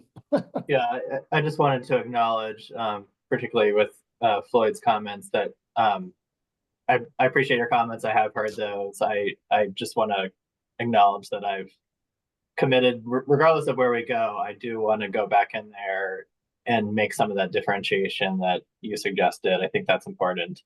I do, and we can discuss this more in subgroup, but I think in terms of the studies that we have available, whether they're transportation studies or the smaller number of home heating studies, I think the challenge I'm having with some of the home heating studies is that their comparison point is not to ultra low sulfur heating oil, which is my understanding is what is currently in use. The points of comparison are to number 2 fuel oil before there was low sulfur heating oil, or during the period where there was low sulfur heating oil. And so the points of comparison still aren't right for what is in current use as far as I understand. So I think, what my general approach would be is to summarize what information is out there, but just make it clear what the limitations to applying that to the current situation would be, whether that's because the heating oil has changed from what's published, or that it's a transportation study as opposed to a heating study. So just wanted to acknowledge some of where I will go, regardless of what the sort of end goal is. Thanks, Jared. Well, it certainly makes sense to convene a small subgroup to start thinking about these issues. It's entirely reasonable for the TAG to send something to the PUC that says, hey, here are some issues. We are not in a position to make judgments about them. These will be, further elucidated through studies and development of the program. This is, we want to identify for the PUC some of the matters that it will need to grapple with, and we will too over time. We're assuming the clean heat standard in some form continues to exist after the next few months. We will still exist, and there'll still be work for us to do in one way or another. It's entirely reasonable for us to identify issues without taking positions on them one way or the other. So the subgroup can hash this out, give some thought to exactly what we might want to say, and bring it back to the TAG, and let's go from there. So Jared, we'll put our heads together about how to proceed on that. I really appreciate all the work you and others have done on this. Thank you very much. I ask those who have suggested the subgroup, I'm assuming you're willing to be in that subgroup, Sam, Floyd, Jared, Rick. Do you want to try to work towards convening that subgroup before the Thursday Thanksgiving or after Thanksgiving? Just let me know, and I can, again, develop a scheduling poll to find out when you're all available. Emily? Well, Jared has already said he's mostly unavailable. What, next week? Is that right, Jared? Right, that Thursday, but yeah. Okay. I can, so my question stands at, do you want to try to do that sooner, before Thanksgiving or after Thanksgiving? Emily?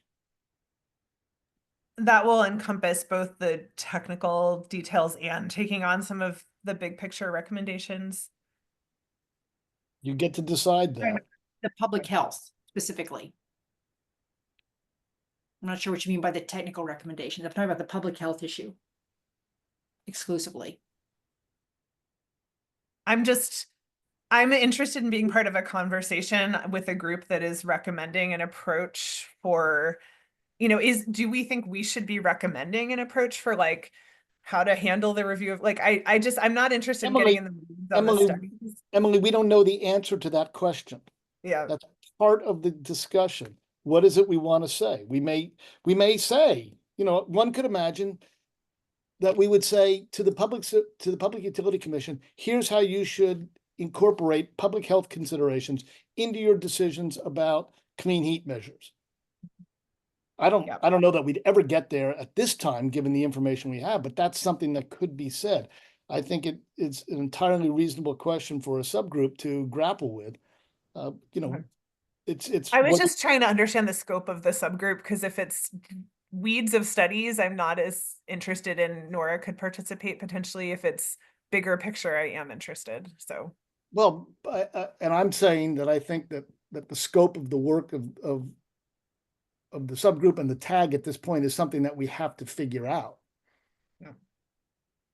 It seems to me, from everything I've been hearing, in any case.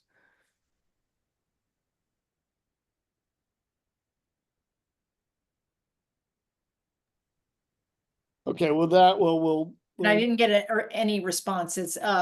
Should I just doodle everybody for before and after Thanksgiving? Give you a whole bunch of options and see what people say. And I've got Emily, I'll keep you on that list. Emily, Nora, Sam, Floyd, Rick, and Jared. Catherine, since I think you're doing the same for a larger group meeting, is it possible to just derive a second time slot for the subgroup from that larger poll, or maybe there's not as much overlap as I realized? Yeah, I think I'm looking at two different windows of opportunity. So I might have to send out two separate ones. Okay. Thanks. I want to give a little bit of time here. We've got some time still, of course, to EVT and Emily Roscoe, really Ben Plotzker, to introduce this question of clean heat measures that lower energy costs. So, Ben, I'll turn it to you. Hey, good afternoon. Good morning, everybody. Can you hear me all right? Just making sure this is working. Great. Okay. Let me share my screen. All right.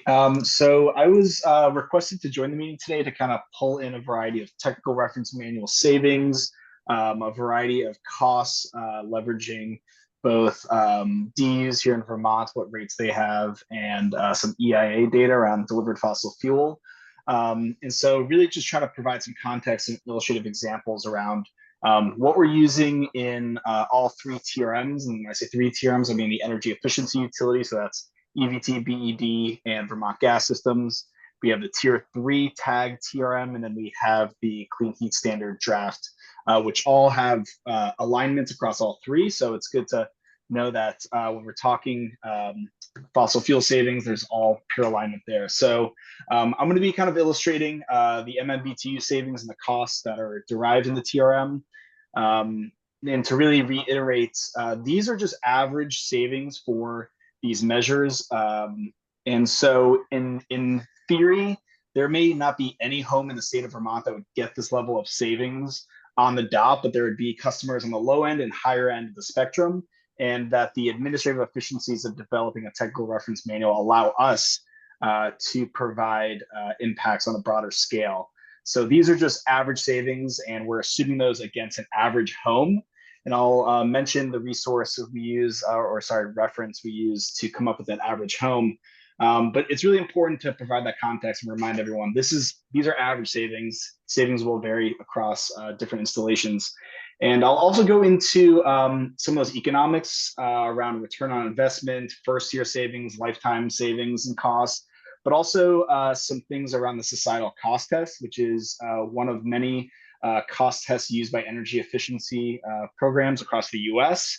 And so this is really what we call the state screening tool here in Vermont. It's updated annually, but we leverage the AESC report, which comes out with a variety of avoided costs for transmission and distribution. There's also the societal cost of carbon that's included.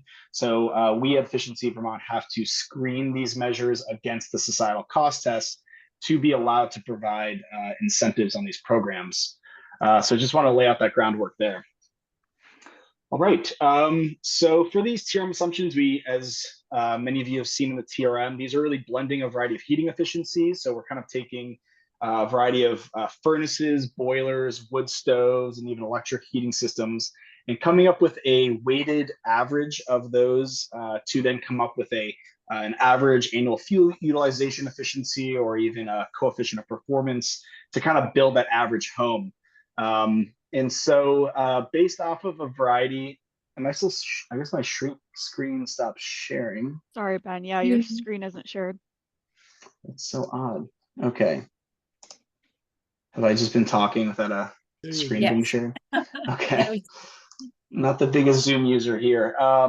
So to really mention, we're trying to build this average home. So we blend a variety of heating efficiencies, heating loads, run hours, and a variety of other attributes from the Vermont Single Family Existing Homes Report. This is a report done every 3 to 4 years here in Vermont to really pick up on what a variety of HVAC, lighting, appliance usage is here in the state of Vermont. There's one done for the commercial side as well.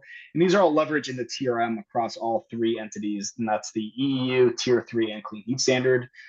For illustrative purposes, I thought we would make believe we are a GMP customer, given the saturation of that distribution utility across our state, as well as that we are going to be, we use propane in our home as our heating fuel. So to really identify those 2 specific attributes, we're going to be assuming just under 20 cents per kilowatt hour for GMP. That's the current residential electric rate. And we're assuming $3.56 per gallon for propane. That's recent EIA data.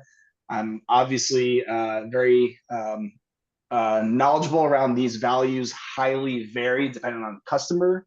And I think we know in our customer service here at EVT, if someone's paying $2 versus $4, highly impacts the economics here, but we're using this as an illustrative example. Into detail, the measures we're going to be looking at, these are some of the heavier hitting measures that we have here at Efficiency Vermont and that are applicable to the Clean Heat Standard. For a ductless heat pump, we're going to assume it's about a 3-ton multi-zone system displacing propane from a boiler. We assume a 15-year measure life. For ducted heat pump, we're assuming a 2.5-ton system displacing propane from a furnace, an 18-year measure life. I'm choosing these specifically because we have the highest uptake of these for these measures. So it's kind of trying to show the greatest impact of any of these individual savings bins. So you'll see different size capacities for these technologies. For heat pump water heater, I assume it's displacing a propane-fired domestic hot water heater under 55 gallons. It'll be a Tier 3 Northwest Energy Efficiency Alliance heat pump water heater. That's the kind of specification group that we use for our qualified products list here in Vermont. And we assume a 12-year measure life. And then for the 2 weatherization measures, I've pulled together kind of like the mid-range savings for both air sealing and insulation. So we assume a propane boiler for both. For air sealing, we assume a CFM improvement between 800 and 1600 CFM at 50 pascals and a 20-year measure life. And then finally, for insulation, we assume a flat attic. We assume that the pre-R value of that attic is 11 to 20 and that the R49 is the efficient condition. And so R49 is just the minimum efficiency requirement in the Efficiency Vermont TRM. So that's why it's been derived at that level. And then we also derive insulation savings based off of square foot. So I tried to make up the average square foot of an attic here in Vermont. So I assumed it was at 1,200 square feet, and the measure life for insulation is 30 years. Okay, so going into costs, these are definitely a talk of the town around inflation, the pandemic, and availability of distributors and labor costs. So I really want to illustrate that we are talking specifically about these retrofit measures, which are applicable for the ductless, ducted heat pumps and heat pump water heaters versus what's called the market opportunity. So in the Efficiency Vermont space, we provide a thermal and efficiency process fuel or TEPF incentive for the retrofit measure, which is claiming purely fossil fuel savings. And then there's this additive incentive underneath the market opportunity measure, which is the energy efficiency charge, the EEC charge that many of us see on our utility bills from our electric utility. So there's really 2 additive measures that are being developed in the technical reference manual. And for the Clean Heat Standard, we're focusing purely on the retrofit measure, which is focusing on fossil fuel savings versus the energy efficiency charge measure, is actually looking at the electric efficiency of installing that heat pump. So understanding what a inefficient heat pump could do versus the efficient heat pump. So there's a significant cooling savings of that measure. So I pulled together the retrofit TRM costs from the Clean Heat Standard TRM. These are identical to what is in the Tier 3 and EEU TRM. So Opinion Dynamics did agree with the Efficiency Vermont approved costs. And so to list these out here, I'm not going to mention all these, but these are the costs found in the TRM as drafted today. And I do want to mention thanks to Emily Levin for providing us a variety of NESCOM reports, which did call out these significant jumps in costs that we're seeing across our region for ducted, ductless heat pumps and heat pump water heaters.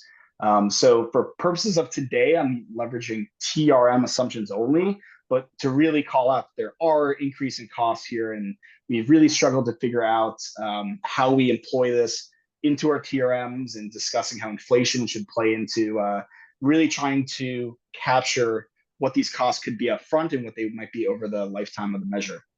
So I do want to mention that, and thank you again to Emily for providing those reports. They're very new, and we're excited to leverage those in future references. Just super quickly, I just wanted to, just so folks understand. So what you were saying is the retrofit TRM cost is not the full cost of the measure, because there are additional costs associated with like the electric efficiency. So that's one difference. You know, the NESCOM costs are a full cost, and the TRM costs are only a portion of the cost, at least for the heat pump measures. And then I just wanted to note on the ductless heat pump, in case anyone is very alarmed by that $15,000 number, that is not a single head ductless heat pump. That's actually a multi-split. So like a single outdoor unit and 3 indoor heads, I believe was our assumption, because what our report did was look at whole home electrification scenarios, not partial displacement. So that is a much higher cost than it would be for like just installing a random, like a single head ductless mini split. So just, there are differences. You can't just compare these one-to-one. Thanks, Emily. And it's a good point. As I mentioned before, we're trying to compare a multi-zone system. So assuming that there's 3 head units inside the home, that these costs are increasing significantly depending on how many units you have, as well as kind of layout of the home. And so just wanted to illustrate these costs here because they play directly into both the societal cost test, but also on the return on investment within for customer economics. So to reiterate, these are our electric penalties associated with electrifying these measures, as well as the fossil fuel savings, which we have in MMBTU savings. So for the kWh penalties, you'll see that there's just under 6 megawatt hours annually for both the ducted and ductless heat pumps, and assuming just under a 1 megawatt hour penalty for the heat pump water heater. This plays into netting out the first year savings, given your fuel bill will go down, but your electric bill will go up fairly significantly. And for both air seating and installation, we're not assuming any electric penalty, but there is an MMBTU savings of about 4 to 5 MMBTU annually.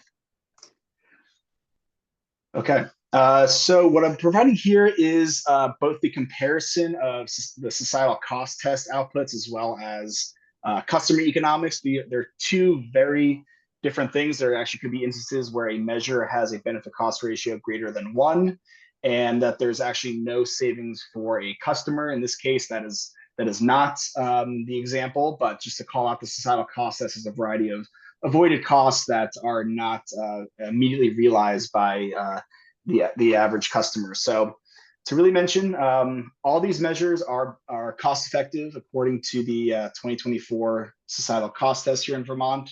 Anything from weatherization measures being a little over 1 to the ducted heat pump being close to a benefit cost ratio of 9.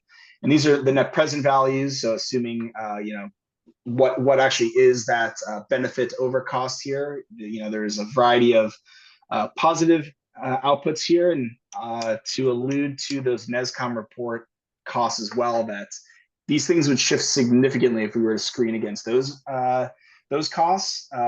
So just to outline that there's a lot of sensitivity around heat pump costs and the benefit cost ratio for the screening tool.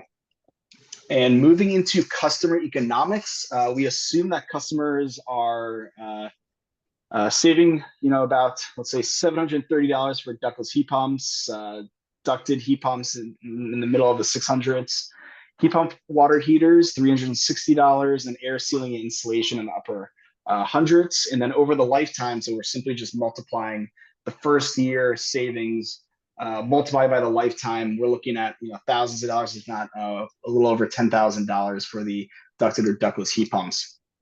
And so when we talk about return on investment, for all the three widget or electrically consuming measures, we're assuming a return on investment between 5 to 6 years, and then air sealing insulation has return on investment between 16 and 24 years.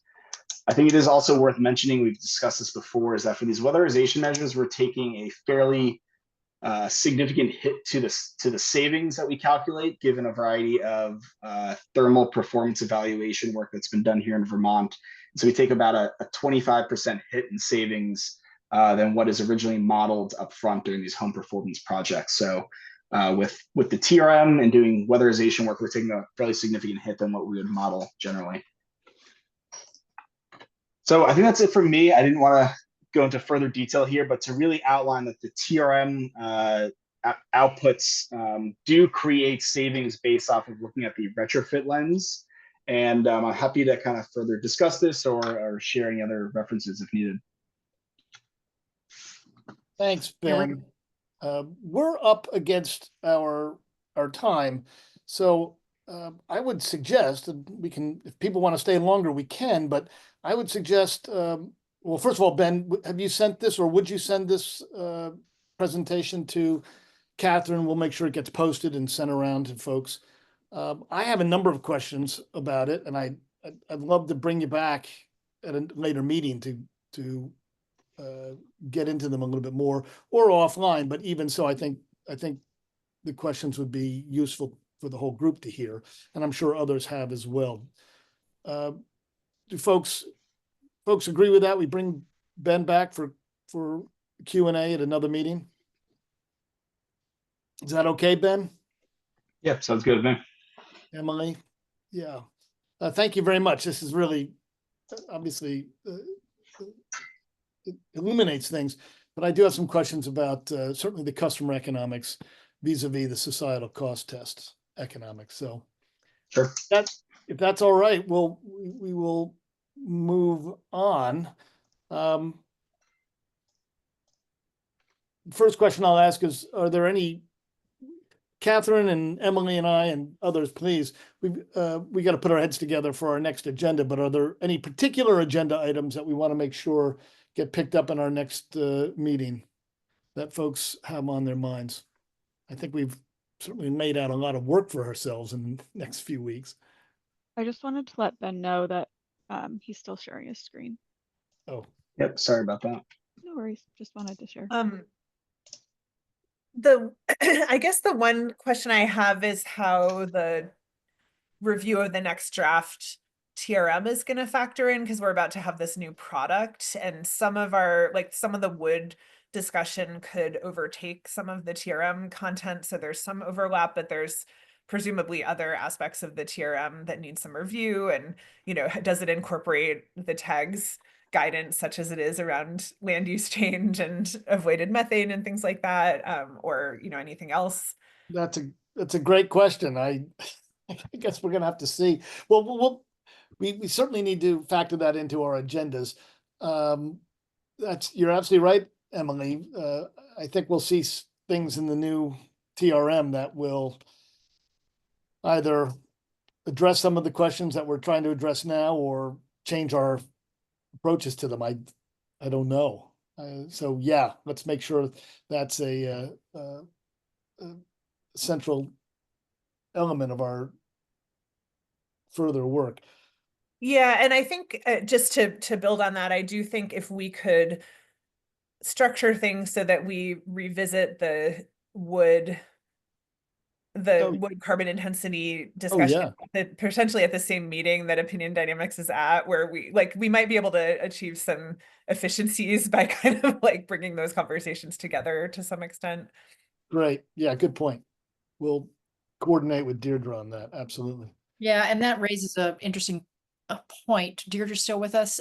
Deirdre, do you know if OD has plans to make a formal presentation to the TAG on this next draft? And if so, in what time frame? I don't know. I haven't, excuse me, I haven't talked to them about formally presenting.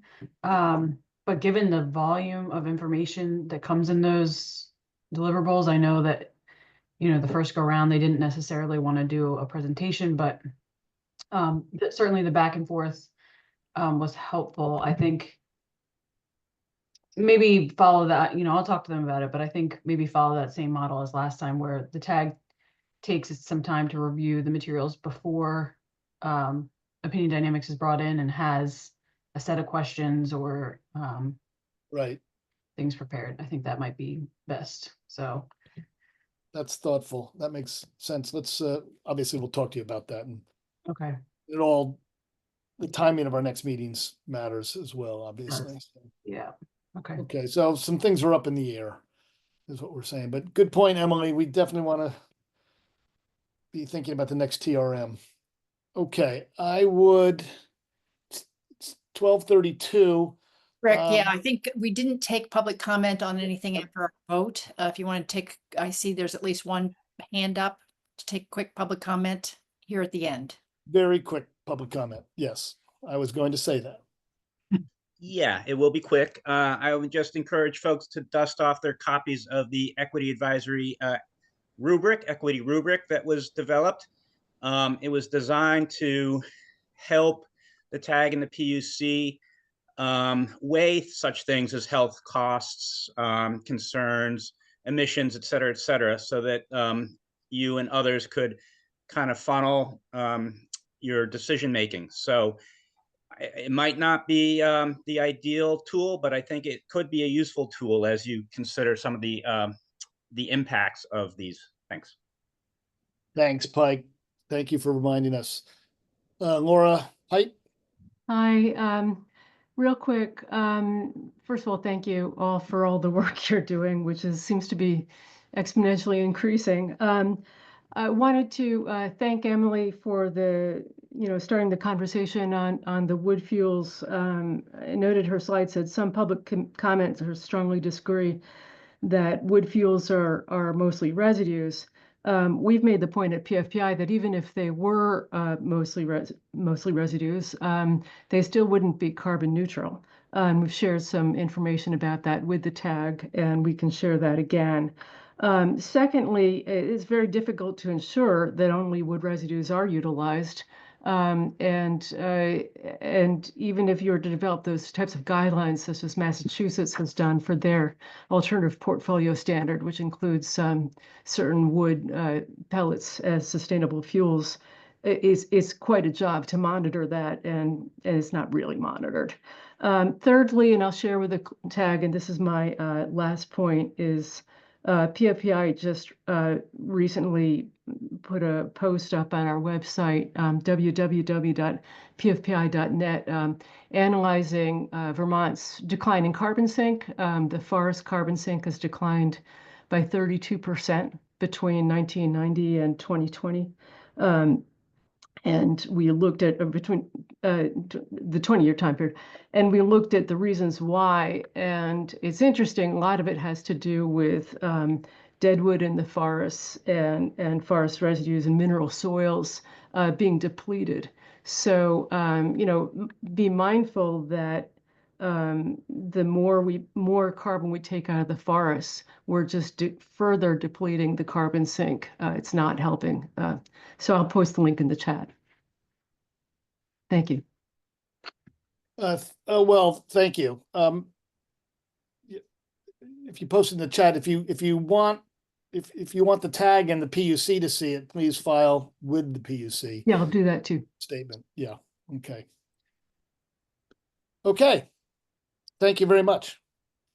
Yeah, and Go ahead, Oh, Catherine. if you would just, it seems like our immediately, I will try to get out the polls today so we can do some scheduling in case some of that needs to be happening next week, but, yeah, so if I just ask that the tag members be responsive to the request to submit your availability when you see that. Great. Anything else from anybody?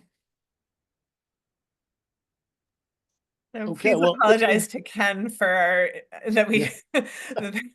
I don't know. I am interested in that conversation, so hopefully we Oh, can. no, Ken couldn't get back on. I mean, it sort of technology, favored the long conversation. It's quite all right.